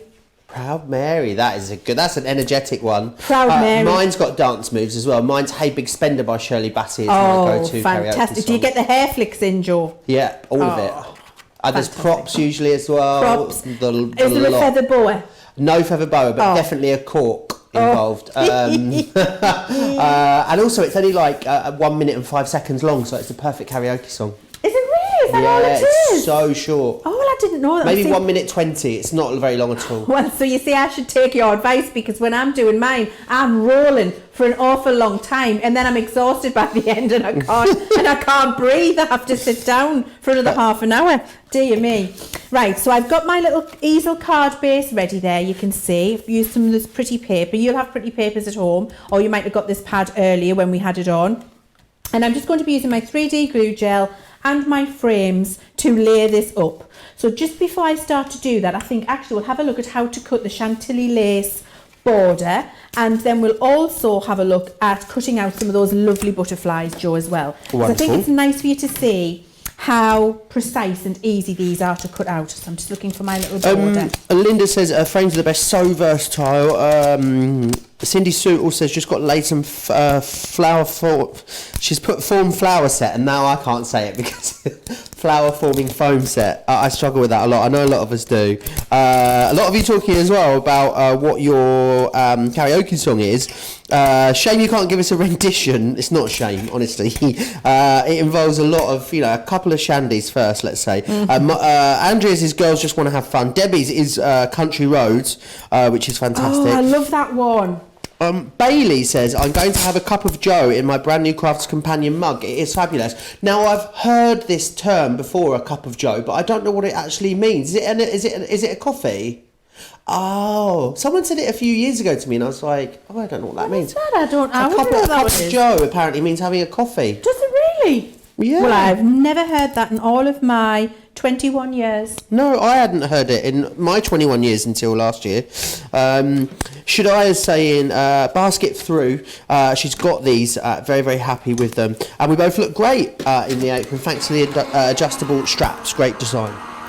I think definitely get your apron. If you do nothing else today, get yourself an apron, because they're so fantastically thought through in terms of all of the things we've built in. I know we're saying about, your double debbies and your long straps if you want to tie it in the middle, but actually you've got the little clips in there, you've got your microfiber cloth included, you've got really deep pockets to keep all of your crafty bits in there, and most importantly, it's in this fantastic water resistant fabric, so if you do spill your sparkle inks or your aqua tint, or you splash yourself, or you get glue on yourself, you just wipe it off. And we included a care label in this somewhere, so you can have a look at how to wash it. It's on the inside, it's in one of the pockets somewhere on the inside. I've got it, I've found it before, I'll find it for you again. Tells you how to look after it, but actually on the reverse, nobody's shown you the reverse of the apron yet, have they? I'm going to turn mine inside out and show you. Look, now I've got to be careful with my microphone. Can you see inside here in your apron? And I think I'm going to try and turn it upside down so you can see it on the overhead camera. Can you see? It's got Crafter's Companion self-print on there. There you go. Joe will be able to show you better on his camera. He's got a better camera to show you. You've got a lovely Crafter's Companion self-print on there. Oh, But yeah. That's a lovely water-resistant lining as well. So you've got a double layer, Joe, which means if you do spill, like your pick, because I'm really messy, your paints and your inks on yourself, it isn't going to go straight through that and into your clothes. It's going to be held and stopped so you can clean it all up, protects your clothing underneath. Being really well thought through. Should give myself brownie I points. wonder who designed it. I have no idea. I mean, whoever it was, Whoever they were. I mean, whoever it was, they're a genius, Joe. Really. Yeah, absolutely. Yeah, I think so. I don't know who it was. But Oh, we're it's getting- good. Right. Now look at that. Do you see? I've just got to get another piece of card to show you. I took that out of my little salmon. I've just got to, look, flick it, 2 pieces come out. That's how easy it is to get them out. Look how beautiful and intricate that lacy cut is there. It's gorgeous, isn't it? And that just went through the junior, fell out of the die. You've got this beautiful lacy embellishment to use on your cards. It's absolutely glorious, and you can get that really effortlessly. You're seeing it just fall out of my die. That's the quality of the dies that we've got here. And actually, if you haven't invested in one of our Geminis or Juniors yet, that particular die goes through the mini, no problem at all. It's a lovely size to do that. So I've got my little what that is, lacy border, that's the word, and then I'm going to cut that again on a piece of white card to show you what I'm going to. I've got it being organised, I've got a bit to size. I want to show you that with something else later. Now I'm going to cut out a perfectly sized mat for that card to go with that border. And you see what I've done is take the detailed inside out, and I'm just cutting the outside frame, and that gives me the perfect size piece of card to be able to layer my border onto, so that when I put it on my pattern paper, you can see it. So you see I've done it there again, just with the frame, and it gives me, I mean, that on its own is a beautiful die. Look, I'm just going to bring that up so you can see. Can you see that there? Look at that lovely edge you get on there. That could just be a decorative piece itself, just using the outside frame. But what does happen is when you layer the two together, you can see all of that beautiful lacy detail, and you've got the perfect edged mat to go with your beautiful lace border. These dies are fantastic and so ridiculously beautiful and detailed and very, very usable. Okay, let's start putting it together. Should we have a look at how to cut a butterfly? Would you like to see those cut? Have we got time? Have we got, because normally I'm finding this leisurely pace of crafting quite difficult. Normally they've got their whip out and they're like, come on, hurry up, show them more, and I'm like, now I'm feeling like everything's at my leisure. I can do what I like. Any questions that you've got about anything in this show, absolutely you can get them into us. We do have the luxury of spending a little bit more time on all these collections than we ordinarily would. Don't forget as well, the details on your screen are for the whole collection, which of course represents the best value for money, because what you're getting is you're getting your die collection included in here. So you've got your 6 metal dies, you're also getting your 2 frames, and when you do that, you get the cardstock, you get the rub-ons, and you get the ribbons completely free of charge. So what you're going to get is, in your die collection, so you're going to get the vintage vines, you're also going to, sounds like you're smashing the place up over there, you're going to get the botanicals, you're also going to get the kaleidoscope of butterflies, which is one of the most popular dies we have here, and also, wrong way around Joe, we're also going to give you the Chantilly lace border. So if you want to go for that collection, you can go for that separately, individually. However, the best value is going to come in a moment, because if you also go for the frames, so the Baroque frames, there's a lot of dies in here, a lot of different ways of putting these together, and the Rococo frames as well. So you can get both of those, £20, so 45% off there if you want to get it. But the best value becomes in the next bundle, because when you get everything together, we give you some even more freebies, some real juicy freebies as well. So you're going to get the A4 luxury linen cardstock, which is fantastic. You've also got as well the rub-ons, which are in here, and you've got the satin ribbon as well. It means you are saving more than you're spending, but already a lot of the stock has gone this one already. A lot of you have jumped to the website, and remember, if you want to watch and shop at the same time, you can do that over on the website, craftscompanion.com.co.uk or .eu.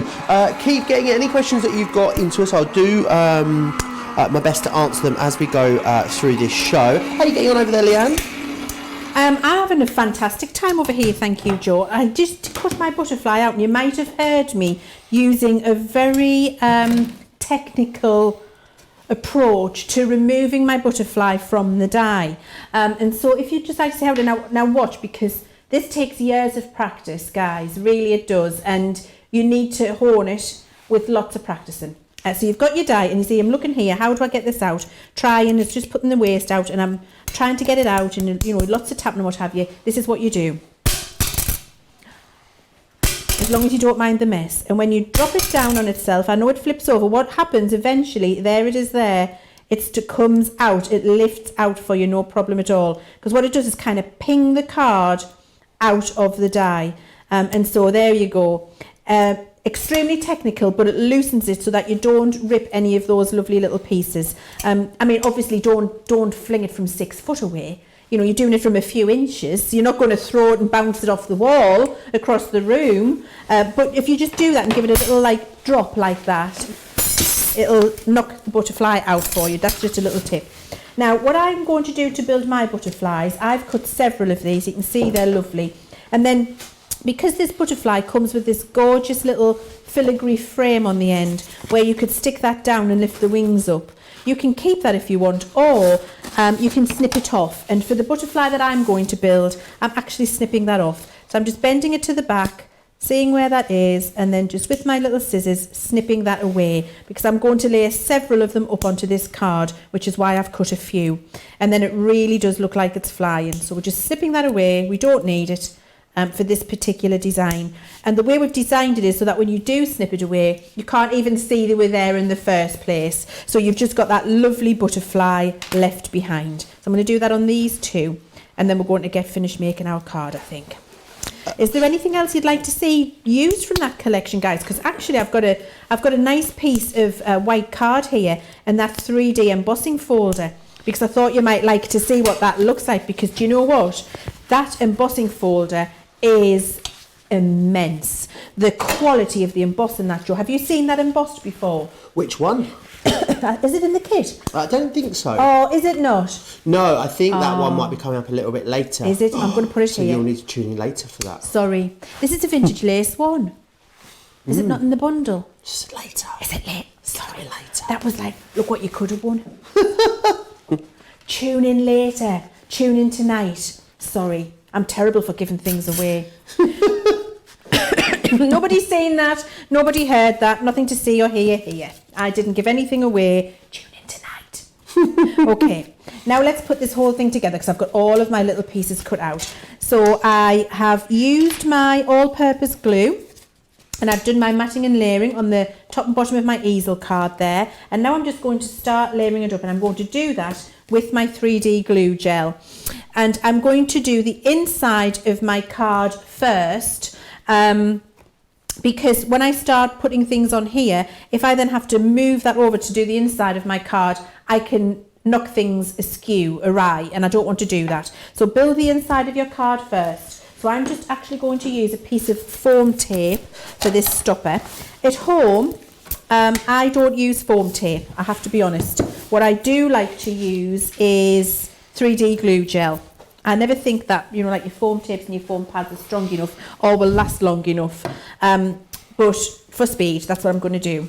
And actually, what I am going to do as well is just insert, can you see I've got my little 1.5 inches iron there.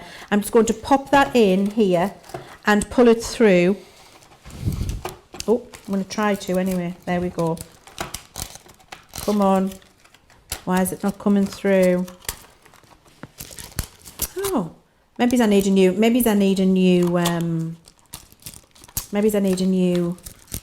oh no, it's got, no, I need a new thing. I think the thing's run out. I think I've only got that 2 inches on it. So we're going to do it on my hand instead. So if you haven't got your Xyron, here's a way that I think you can get your tacky glue onto your thing. Now you can do it on your hand or you can do it on your craft mat. And then you just tap your lacy thing on that spread of tacky glue to pick it up. And it can be on your die cut or on your craft desk, on your craft mat, doesn't matter where. And then once you've done that, you can pop that down, and if you clean your hands on your apron or on your microfiber cloth that comes with your apron, handy to have that there. Look, see, because it cleans everything up as you're going. And then you can put that down, that's glued in place really well. Okay, so that's nice for my stopper now. A couple of little bits of foam tape on the back to make that stopper. We're going to do that there and there. But as I've said, for me at home, I would always use my 3D glue gel, because when I give a card to somebody, I want it to last for a long time. I want them to be able to put it away and take it out and look at it and remember the time they received, a handmade card. So that's why I like things that don't come to pieces after time. Okay, so that's getting put there because that's going to be my little stopper, and it's enough space with the foam tape on. And then I did a little stamp and sentiment there. There we go. So we can pop that on there. And that's going to go in the middle, sending you sunshine, laughter and hugs. And actually that sentiment's coming from one of the other kits that we've got later on in the show, Joe. Are we looking at our Nature's Garden today this morning? This little sentiment came from that kit. So it shows how the two bits can work together if you want. So now that I've got the inside done, I can start doing the outside. So first things first, that lovely big lilac frame that we cut. And we're going to use our 3D glue gel for this. So just a little bit, because I just want to elevate it a small amount. I don't want it to be really dimensional. And that goes there. And then we go with the next little frame I cut out. That was from was this Baroque or Rococo? I can never remember the names. I think that one is, I'm going to check. I've got them all here in a power step. I've got such a mess here. That one is Baroque. Yes, so this oval one's Baroque. So the rectangle must be Rococo. Pop that on there. I love the way that the pattern reflects itself, and so when you start building them up on each other, it looks absolutely gorgeous. A lot of love for this demonstration in comments here. So lovely card, says Sandra. Shdia is commenting along here. Tammy's actually got my microfiber cloth back from Sarah yesterday. No, still no microfiber cloth. That's not coming back. Great tip there from Leanne. I think that was about the tacky glue. And Evelyn saying that she's seen Sarah do the same with the tacky glue. A lot of you talking about the fact that you've already gone for this collection this morning. I know a lot of you have been shopping ahead for this one. So yes, a lot of love for it in the comments, as we knew there would be. It's one of the most popular collections that we bring, really, isn't it? It's gorgeous, isn't it? And I think it's because, the colour palette's beautiful, if you ever went with a colour palette with it. But more than the colour palette, I think it's just all of the elements, Joe. For all we've called it vintage lace, it really doesn't just have to be vintage lace, it can be anything. I think it's just the design elements which are gorgeous on here, and I think everybody at home can see how they would use them in so many different ways for so many different projects. You can just see the value in it, really, because you're clever crafters and you know you're going to be able to use them all over the place.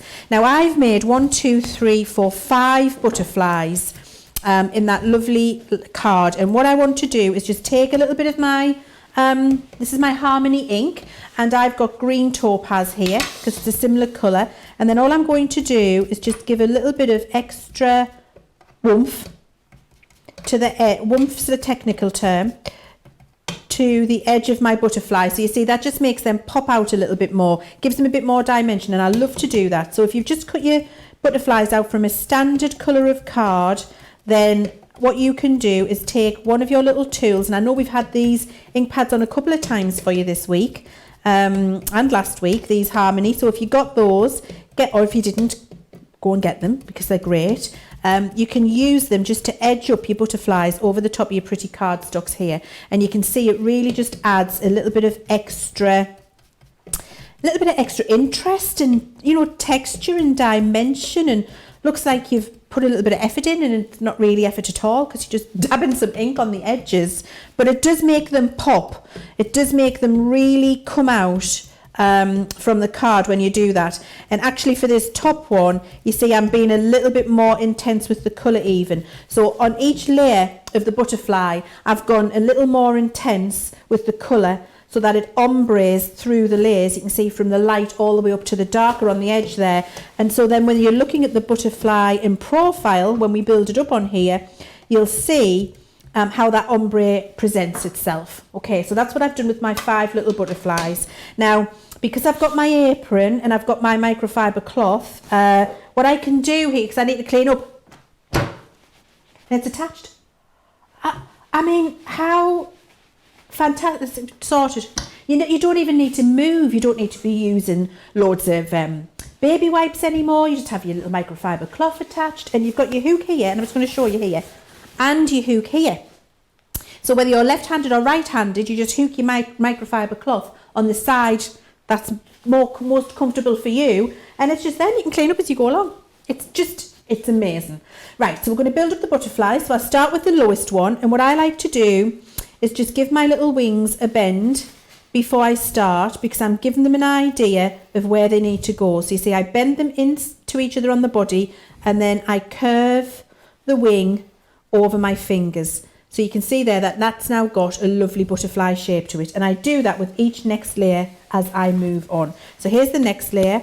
That's getting the wings bent, and then curve them over your fingers, and it just gives it more of a natural butterfly shape.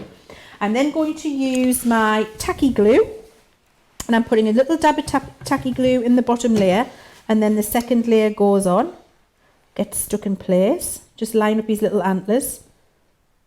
There we go, that's the second layer. You do need to give this some little time to dry as you're going along, so keep nipping it. And then I'll get the next one. And actually with tacky glue, I just want to also explain this to you guys. You would be forgiven for thinking you needed to put a big blob on like this and then put your butterfly straight on top. Actually, if you just take that off and you've got a little bit on there, it grabs and glues more efficiently with a fine layer than it does a big blob. And I know that sounds crazy, but it's because it gets kind of like the tacky skin on it more quickly. And it really does work. So less is always more. And I'm just going to keep doing that with these 5 layers, Jo. Wonderful. That looks absolutely beautiful there. As you can see, loads of comments here still as well. So Shaddai says, Leanne is the greatest with colouring scheming, which I have to agree. Shaddai says she writes it down when you put your colours together so she can come back to it later. Thank you, darling. That's a gorgeous thing to say. I really appreciate that. What we need to do as well, maybe not the show now for it, but Lynn Christine says she would love you at some point in the future to go through all the different ink pads and what they can all be used for. So that might be a great idea, maybe for one of our masterclasses, Leanne. Maybe we could put a taster collection together of lots of different ink pads in a sort of, like an ink pad starter kit of a bit of everything. Do you know what, Jo? I would love to do that. Let's get on to the powers that be and make it work, should we? Because I think that would be lovely for all of our fabulous crafters that join us. And I think it would. I think you're right, Jo. I think being able to just get a little taster of everything, it'll get people started off and give them a little bit of confidence. Yeah. I really like that idea a lot. Fabulous. Right, someone write that down and we will get that going. Bailey says, yes, Jo, in capital, all capitals, loads of exclamation marks. I will see what we can do to get that organised for you. Very, very busy on this collection now. I know a lot of you love this. And also, I think what's so great about it, it's all of the things that you love. It's butterflies, it's lacy, it's floral. So it means that, you know, these are the kind of dies, these are the kind of paper collections as well that you're going to get the most amount of craftability out of, because it's the stuff that we go to. I wouldn't say predictable, I think that's a really bad word, but you know when you're not sure what you're going to do, this will be a lot of people's fallback, won't it, Leanne? You'll always fall back to butterflies and lacy and floral and these lovely pastel colours. Absolutely. Us crafters love a butterfly, and there's a rule that we all know in craft, which is if you make a mistake or if you've done something or if you've dropped something on a card, stick a butterfly on it. And it just makes everything look fabulous. But if you're going to stick a butterfly on it, stick a gorgeous butterfly on it. And look at this butterfly. That's my final layer. I'm just nipping it in place. Have you laid that up with the same size die, that one? Yes. Could you use all different ones, all the different sizes together if you wanted to? You could, Jo. You could stack them up and then you would get smaller wings as they come in. So you see, I've done my 5 layers there. And when I've nipped them in the centre and then I fan them out, and because I bent them all, look how glorious this looks. It's incredibly 3D, and that's going to make a beautiful statement in the middle of my card then. It looks like it's flying off the card. So this is what you're going to be able to do. It's not just about cutting one single butterfly and sticking it in the corner. I've lost my glue. I was doing the universal, where's my glue gone again? It's not just about cutting one butterfly and sticking it in the corner. It's about constructing new things from a whole kaleidoscope of butterflies. Is it a collective noun? Is that the word? It is the collective. I'm terrible at English. I don't know how I managed to become a presenter, you know. Well, do you know what? It's about your personality, Jo, and about how warm and friendly you are. Oh, that's very nice. I would say, and genuine as well. I think that's all those fabulous traits. I'm blushing under all this makeup. Oh, see. Well, we love Jo, don't we? We all do. Right, I've got 3 little gems here. Have I still got plenty of time, guys? Oh, No. No.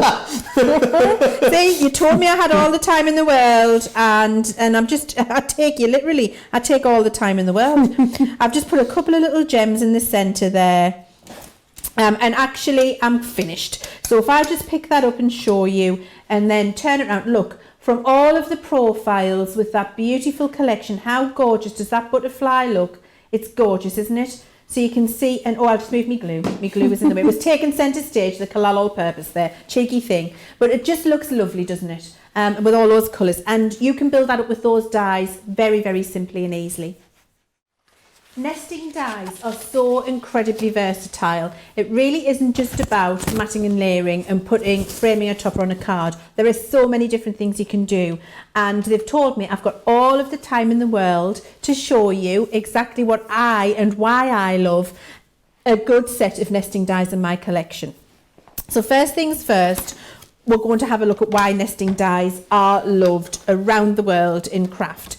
And I've got several bits ready. So you see, I've got my packet here, and then I've got all of my nesting dies. So I've already lifted them out because I'm going to show you, but you've got a ridiculous amount in here. So we've got the 4 that I've picked out, 4, 5, 6, 7, 8 different sizes of die in here. And the biggest one is fitting on a 5.5 by 5.5 size piece of card when we come to look at it. So I'm using the 4 that nest down from the largest 4 down, and then I've got these are the ones I could use, but I'm not going to for now. I'm going to do this on my Gemini plate so I can get as many layers through as possible in one go. So I've got my largest, I've got my next size down in another colour here, and I'm just wondering whether I'll be able to fit this one on. I might not be able to, or I might. Oh yes, maybe. Let's just see. If these all move around, it might go a bit Pete tongue. And we'll have to maybe revisit whether it can. But I'm just going to put them on. I'm going to tape them still as well so that they don't move around. And then I think this smaller one will fit here. Yes, it will. So you see, what I've been able to do is plan my matting and layering for a project onto my Gemini plate, and use all of my different colours of pieces of card and my nesting dies, and then all I'm going to do is just keep them still so that when I pick it up and move it to the machine, it doesn't all flap around and move, because I just want them to be still. And also another reason for this is, which I think maybe a lot of you don't realise, is what you don't want is for your dies to cross over and cut over the top of each other in your machine, because that's how you damage your dies and damage the cutting edge. So not only is this about keeping it still so that it cuts where it should, but it also stops the dies from moving around and crossing each other over that's when you damage your dies. So it's twofold for doing that. So I've got them all facing down into my pieces of cardstock. I've got my shim, my magnet, and my top clear plate, and I'm going to pop that through my Gemini. Loads of love for these, Leanne. Robin saying she loves the torn edge dies. Shadai saying she's got these through on her basket, which is fantastic. Bailey saying it's a great idea. And also Eleanor saying, I'm glad I'm going to be able to see how these can be used. Don't forget, you can come back and watch this back at any point as well. So you're going to be able to still come back and see this inspiration, which is fantastic. Do you know what? I don't think even in 2 hours, Leanne, we could show you all the things that these do, could we? Because it's just never ending. It's never ending. The possibilities. I mean, even if you just get yourself onto the internet and do yourself a little search on how to use nesting dies, there are thousands of resources out there to show you loads of inspiration with lots of fabulous crafters the world over, not just here at Crafters Companion, showing you why they love and how they use nesting dies. The inspiration is phenomenal, really it is, Jo, because they're so, if you're just starting out in craft, and it's funny actually because there was a lady, I think it was on our Debbie Robinson's Facebook, or it was in a Crafters Companion group actually. She said, I'm brand new, I've been watching your shows, I've never crafted before, I need to get myself a basic kit, what should I get? And both Debbie and I went back to her and said, a set of nesting dies, a set of butterfly dies, a set of filigree frame dies, and an embossing folder, and then whatever images take your fancy. And if you think about it, that's everything we've had in this show today. We've had fabulous butterflies, we've had fabulous filigree frames, and we've got fabulous nesting dies. It's what you need, all of your essentials, to be able to give you the versatility to work with everything else you've got. So you see, I've cut my 4 frames out from my nesting set in 4 contrasting pieces of coloured card. Is that the luxury cardstock that you're using there? It is the luxury cardstock, yes. I'm using the mirror and the glitter. Wonderful. And now I'm just going to mat and layer these up, because that's what a joy of a nesting die is. It gives you that perfect increment down all of the different colourways, in all of the sizes, so that you can build up the perfect frame for whatever it is that you're going to put on your cardstock, and it comes down in the perfect size increment. So you see, all you would do, and I'm not going to because you can see that, but you would just glue them together, and then you've got somewhere to put your sentiment or your image, maybe your butterfly, whatever it is you want. So that's Fantastic. the basic use, and that's what they were intended for. Sonia says she loves hers for cutting a shaped base card. It works great. And also Nandia says she bought the whole lot of these when they were on before and loves them. They're so good, and all the sets work so beautifully together, which is really important, isn't it? Because when things work together well, you get the most amount of use out of them, which is what we want you to get, essentially. Absolutely, and what we're going to have a look at next is exactly how to cut a shaped card base from them. And I'm just going to grab my metal, because I want to put my metal underneath and cut into it, because I want to go through 2 layers of card in one pass. So I've got a half-fold card here. Now that first little die set that we looked at there, Jo, that was the scalloped edge circle. So that's your lovely scalloped edge that we looked at. This one that we're going to use next is our torn edge oval 2. So I've got my half-fold card, just in white, because, you know, we don't need to be using anything fancy, just so you can see how it goes together. And then I've got my largest torn edge oval die from that collection. That's the largest nesting die, and you can see with that large nesting die, you've got the largest, which I'm using, but you've got 1, 2, 3, 4, 5, 6, 7, 8. Is it 8 pieces? 10 pieces. We've got 10 layers in there. So this concept that I'm about to show you now could be done in 10 different sizes if you wanted to, which is also the brilliant thing about these die collections. So I've got my fold, my scored line on my left hand side here. I'm going to overlap that die just off the edge. So you can see that there, it's not quite on the edge. And then what I do is I tape it still with my tape from the metal onto the die and onto the card. So that's going to keep that nice and still. And then I build everything else up on top of it. So I'm putting on my shim, my magnet and my top plate, and we're going to pop that through the Gemini. So I'm cutting through, the reason I put my metal in is I'm cutting through 2 layers of card with that die. Now actually our dies in the Gemini are such good quality, I believe I don't need the metal in there. I believe it goes through the 2 layers anyway. But just for the speed of demonstrating, in case it didn't, I've popped it in as a belt and braces, just so that I don't have to do this twice, just in case, but although I know it would have, if that makes sense to everybody. So we peel that away, so you can see my little bit of tape there. That's my largest die, and what I've been able to create is this shaped, cutting through 2 layers, shaped card base. Now I don't stop there, because when I had to overlap it, what that's done is give me that lovely half fold inside with that shape, but I want the full shape on the outside. So what I do now is take out my metal, bring in another piece of card the same colour or contrast if you want to, build up your sandwich again and pop that through. Actually I could have built that up on my junior plates. I'm going to grab them out so you don't have to thread them through half on the long side. Because I didn't need it for the concept at that point. But so you could be using your Gemini, you could be using your Junior for this if you wanted to also.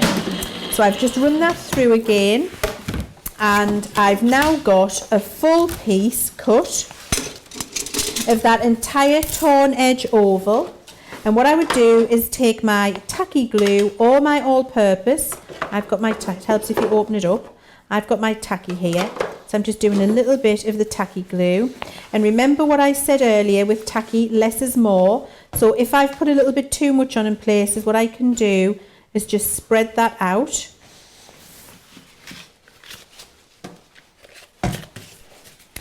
There you go, and that's going to grab it. And the other thing to do with tacky glue is just give it a waff.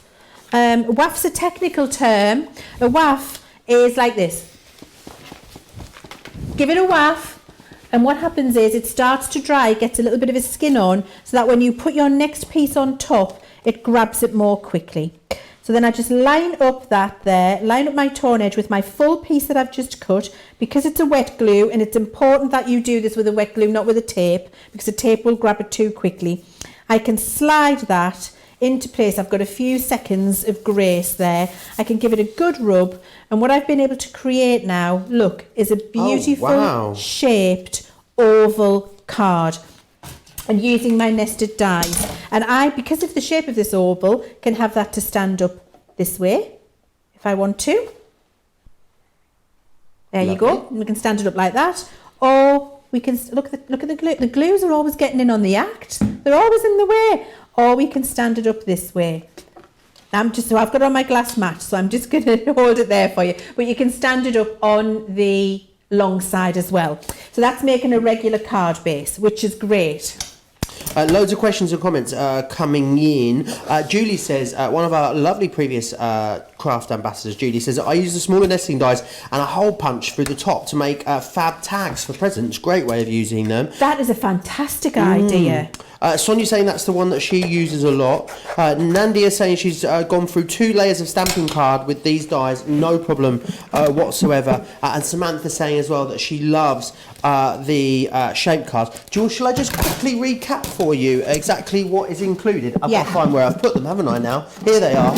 I swear, I say people move things over here and come in and move things, but we're on lockdown, there's no one else in the studio, so it's definitely me that's moving things around here. So let me just quickly take you again through what you're getting. So you're going to get the stitch edge circle, you're going to get the turn edge circle, you're going to get the torn edge oval, the torn edge square, you've got the stitch edge square, you also have the scalloped edge circle, there's the scalloped edge oval, and finally as well there you've got the scalloped edge square. Now all of that should be over £100 if you're in the UK. It should be over $135 in the US. However, today that fantastic price, £40 or $55. So definitely snap it up whilst we've got this fabulous deal.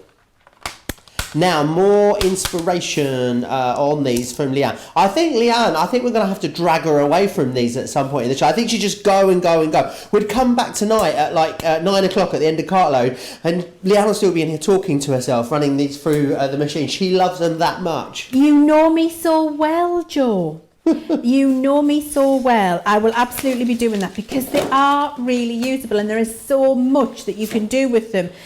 We can't even touch the surface of what you can do with them. What I want to do now is I'm going to use this fabulous oval scallop again, and what I've took this time is my second frame and my fourth frame, and what we're going to have a look at is how to make a glittered frame, an actual frame to be used. Now, if you've been purchasing craft items for a while, you will know that the cost of purchasing pre-cut, die-cut... Oh, I need to face my dies down. I have them facing the wrong way.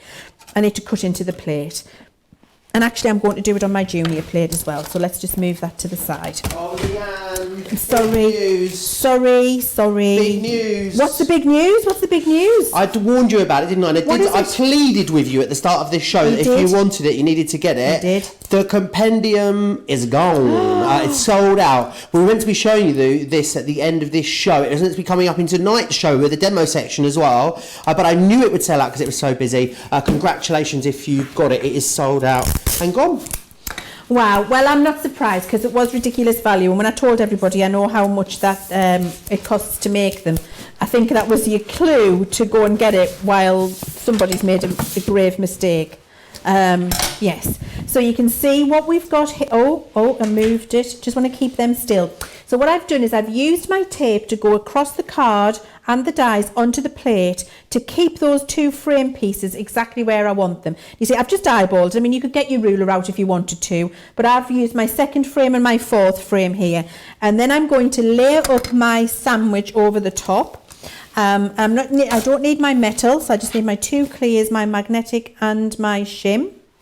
And then I'm going to run this widthways. These are my junior plates, widthways through my Gemini, which means that they'll come out the other side a lot more quickly than a full set of Gemini plates. So if you have got a Gemini and you want to do your smaller, quicker projects, you can just get yourself a set of junior plates. Remove your tape. And then when we pick our two dies up, look what I've been able to create. I'm going to get a piece of white card so I can show you. I've been able to create a perfect glitter frame using my nesting dies, which I can then layer up and use and not have to purchase those horrible elements. Well, they're not horrible, they're lovely elements, but they cost a bomb is what I mean by them. And then you can see we've also got this other panel, which is the waste, that you can use on another project if you like. So you can make frames as well as you can your folded card bases and your little mat and layer stack that we've seen earlier. Now we can make easel cards with our dies as well, Joe. Would you like to see that? Oh, I would love to.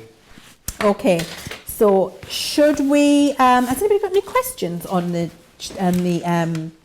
shaped I don't know, let's have a little look. On the nesting dies? Lots of you are loving it. A lot of you are talking about these. Any tips for cutting dies on the glitter card that has the self-adhesive backing on it? Oh, I've got a piece of that here. Okie doke. That's Andrea has struggles with that. Okay, so look, I've got a piece of that here, and I'm just going to show you. I just found it before and I was looking for that other pink. Here we are, look. Self-adhesive. So should we cut that? Should we just do that now? And then you can see that, and then I'll show you how to make the easel card. Will that be helpful for everybody? So do you know what? I don't actually do anything different to what I do usually. If you are struggling with that, I forgot your name, I'm sorry, they'll remind me in a second. Then all you need to do, I believe, is pop in your metal shim in with your plates. Now, you don't say what kind of machine you're using, so what die cutting machine you've got to use at home, but if you are not using a Gemini, then that might be part of the problem, because you do get unrivaled pressure with your Gemini machine, which is why we find it very easy to do. But if you have got your Gemini and you've got a really piece of the thick self-adhesive stuff, just add in your metal shim and that will do it for you. And so you see, all I've done there is pop my metal shim in. I'm doing exactly as I did before, except with a piece of the self-adhesive, and you'll see that it just peels off, no problem at all. And then we'll have a quick look at how to make an easel card. Wonderful. Very, very busy for this collection. Remember, £5 per die collection for nesting dies of this quality. Pardon? That's what it works out. You get 8 collections here for £40. £5 a collection. Stop it. I know. Really? I hadn't even realised that. Joe, I thought you were getting 2 packets. I thought it was a choice of. No, so you get all 8. And on average, I'd say there's probably 9 dies in each of these. Well, one of these has got 10 in. So 8 times 9 is 72. 72 divided by 40, or 40 divided by 72 is... Anyone? It's about 50p. 55 pence per die is what you're looking at. Unbelievable. If Sarah was here, she would call it tremendous value. Is that what that is? She would call it tremendous value. It's her birthday today. Happy birthday. Make sure you pop on over to her Facebook page and wish her a happy birthday. So there you go. Look. So just by adding the metal in, I've now got a beautiful self-adhesive frame, and you can stick that on wherever you need it to go. So just add your metal in and you'll be able to make your self-adhesive toppers. Okay, so I hope that was helpful for you. Right, now we're going to have a look at how to make an easel card. And so I'm going to get just a piece of my white cardstock here. I would get my scoreboard out. Before you get into that, Leanne, I have got an apology for you. Have you? Yes, an apology from me to you because, you know, I told you that this wasn't included in the Vintage Lace collection. Yes. It is.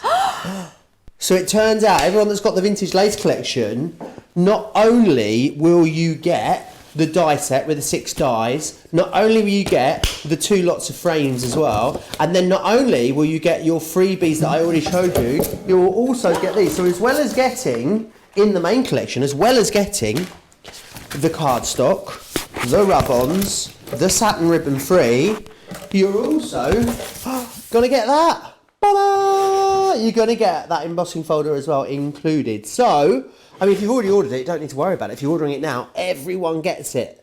You're saving more than you're spending on that. A fifth of the stock now as well of the Vintage Lace collection has gone. And this is just the preview, guys. And I know so many of you shop after this show as well. So who knows how much stock we're going to have left. Do you want to see a picture, Leanne? Yes. Oh, let's have a little look. See, Tracy sent us this one in.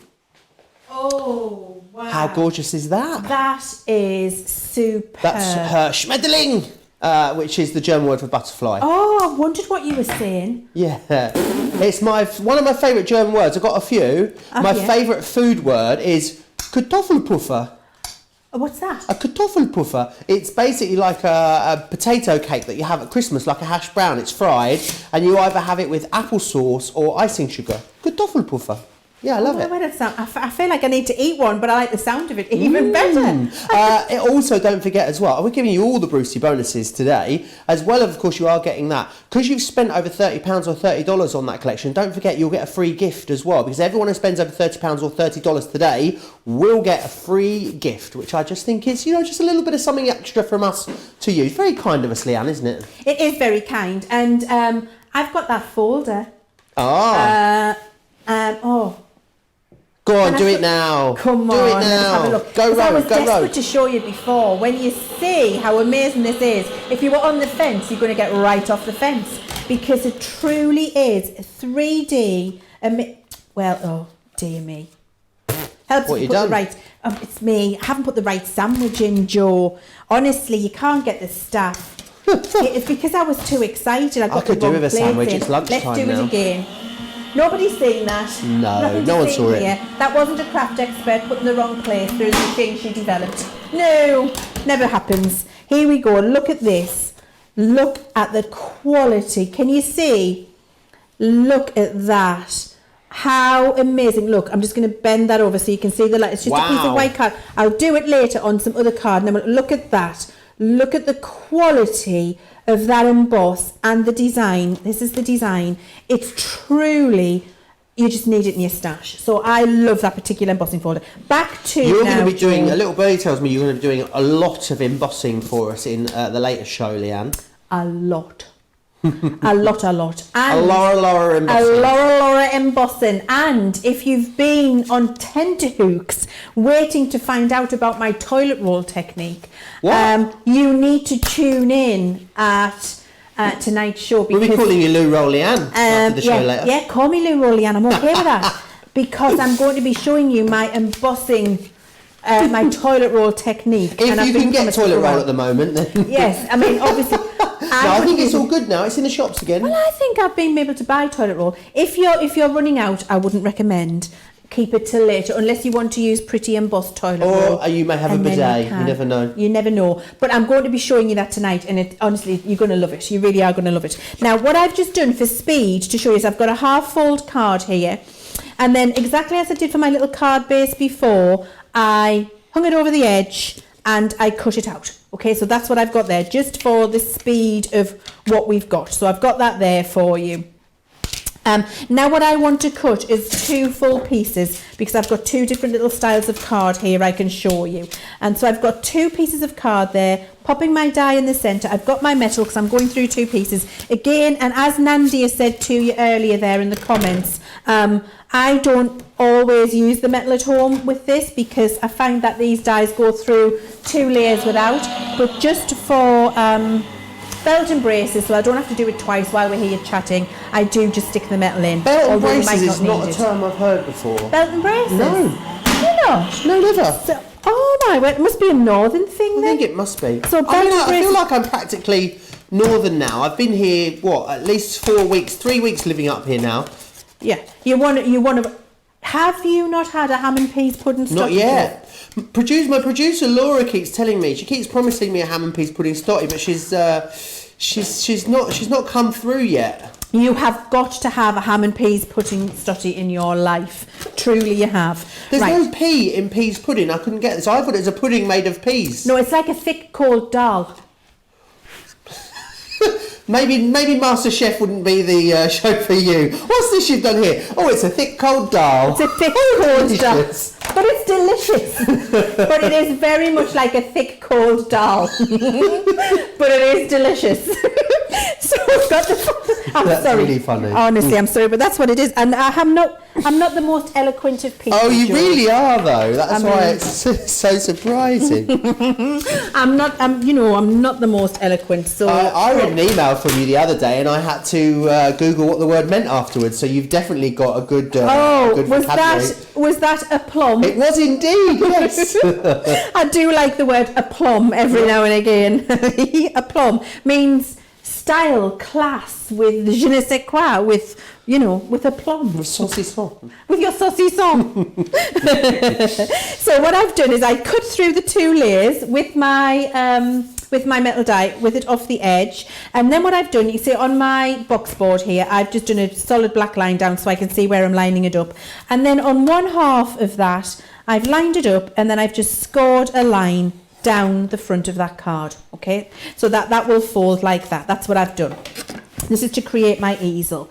Then what I've done, you've just seen, is me cut another piece here, a full piece, and you would glue that to the bottom half. You'll see there. Oh, return it around. So can you see it up above? Where we're looking. There we are. So you've got your half piece there. There we go. And then you would take your little square that you've just cut out in full, and you would glue that to the bottom piece, which then creates your easel card for you. So you can do that with all of the shapes of nesting dies that you've got in that collection, your custom easel cards. If you don't want it to be an easel card, but you just want it to stand up like a tent card, I've just cut 2 pieces the same, and then fold one in half, and then you just glue that to the front. And when it's glued to the front, it means it's got a little stand at the back, so you can stand it up if you want. This is good for place cards and name cards for wedding tables and things, Joe, to decorate them up. So you've got the little stand at the back, so it just gives it that little easel shape. So you've got that there. Fabulous. So that's just a few of the little bits and bobs you can do with nesting dies, and there's loads more. Absolutely. Get your order in now. I'm sure we'll take another look at those in the later show as well. So definitely get your order in now. Make sure you've got it on the way to you. £40 gets you all of these. So you've got the stitch edge circle. You have got the torn edge circle, the torn edge oval, the torn edge square, the stitched square, the scalloped circle, the scalloped oval. There is also the scalloped square. Now, it's not a choice. It's not like you have to pick which ones you want. You get absolutely all of them for this fantastic price. And you'd get that free gift, remember, as well, because you're spending over £30 or $30. All I will say is about the free gift is you just have to make sure that it's £30 or $30 after your discount has been subtracted. So if it's like 31 and you've got a 20% saving, then it's not going to be enough. You need to make sure it is after that discount has been taken off.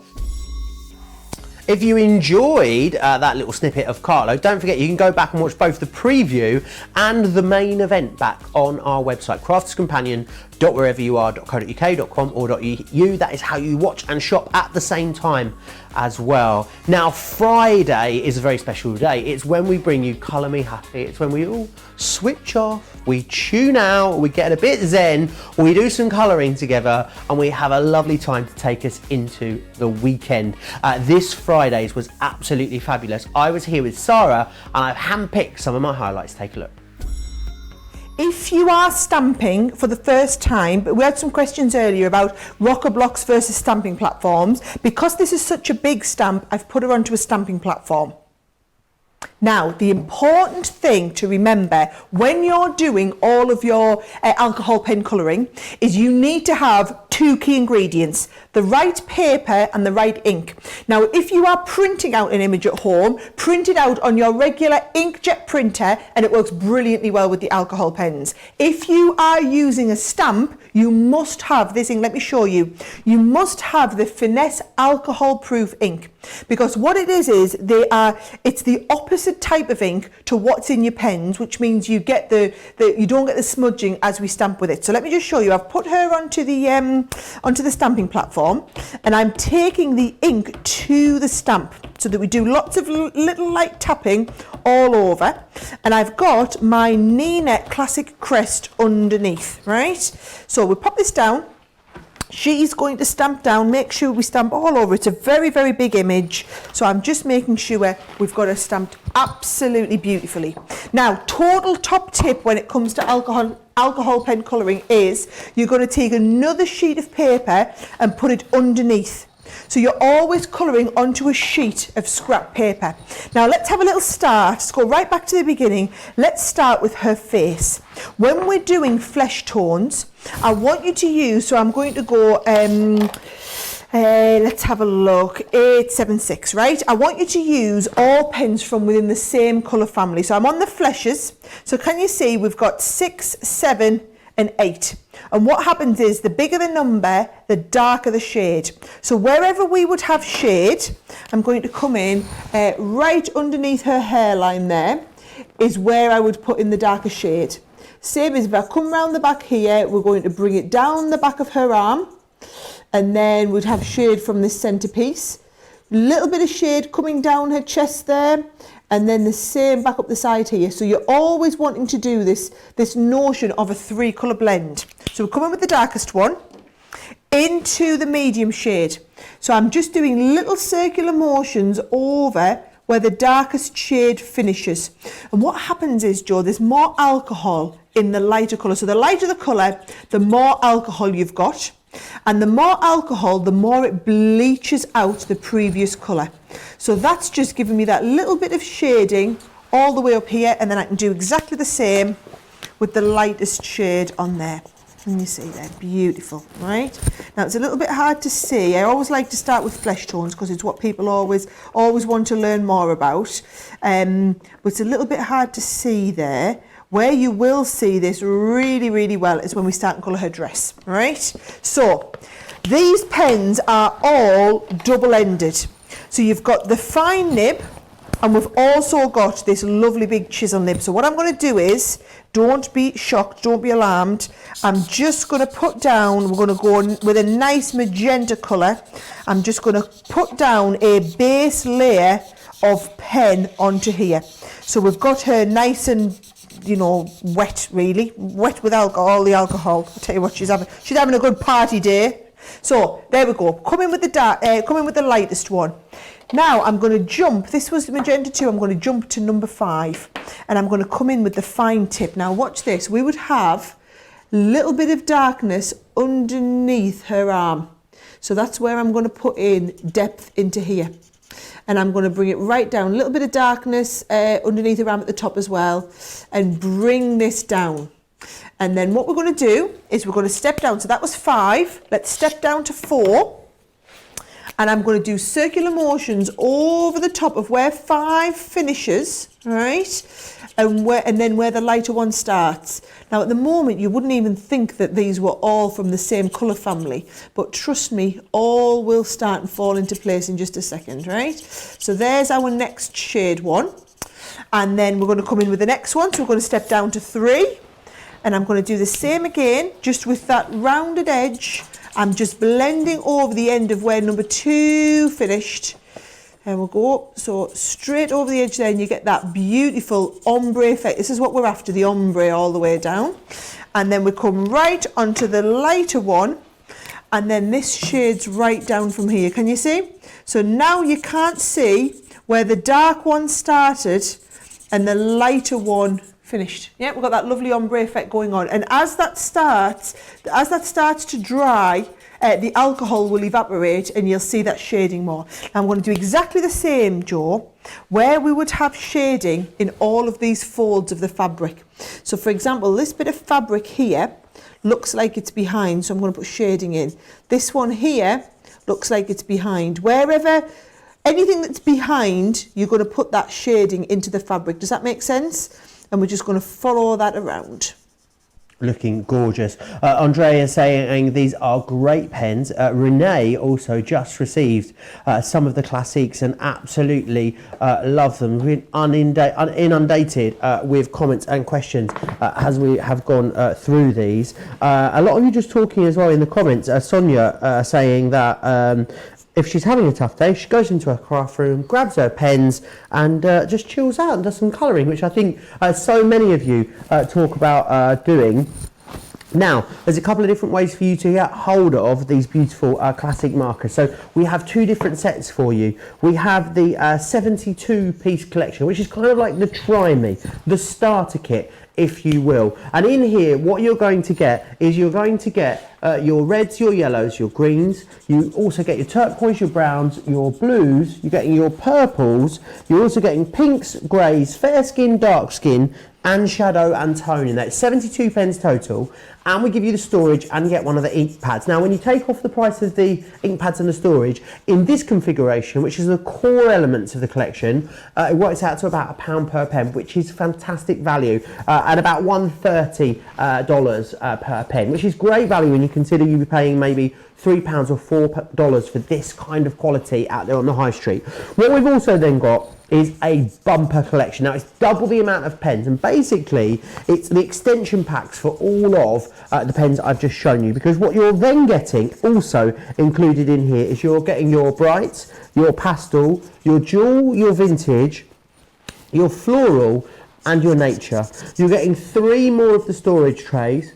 You're also getting the rocker blocks, and you're getting 2 more of the ink pads. Now, you're getting £105 or $134 worth of bonus elements on top of your pen. So if you take that off of the cost of the pens, it actually works out to about 65 pence per marker, or about 80 cents per marker when you get it in this configuration. So yes, it is a bit more money. However, the value for money is absolutely amazing. And you've got everything that you need to be able to do all of these different techniques that you've been seeing. Very busy on both collections. However, the bumper collection, which is everything, is far and away in the lead at the moment. Sarah, that is looking gorgeous, may I say. These stamps from Molly Harrison, honestly, well, they've been made to colour. That's the best compliment I can give them is they have, Molly Harrison has designed these. She's worked with us to give us the designs that she knows are what people will enjoy colouring. So I'm finding this skirt, I love to colour it. It's really, really challenging, but it follows a kind of pattern.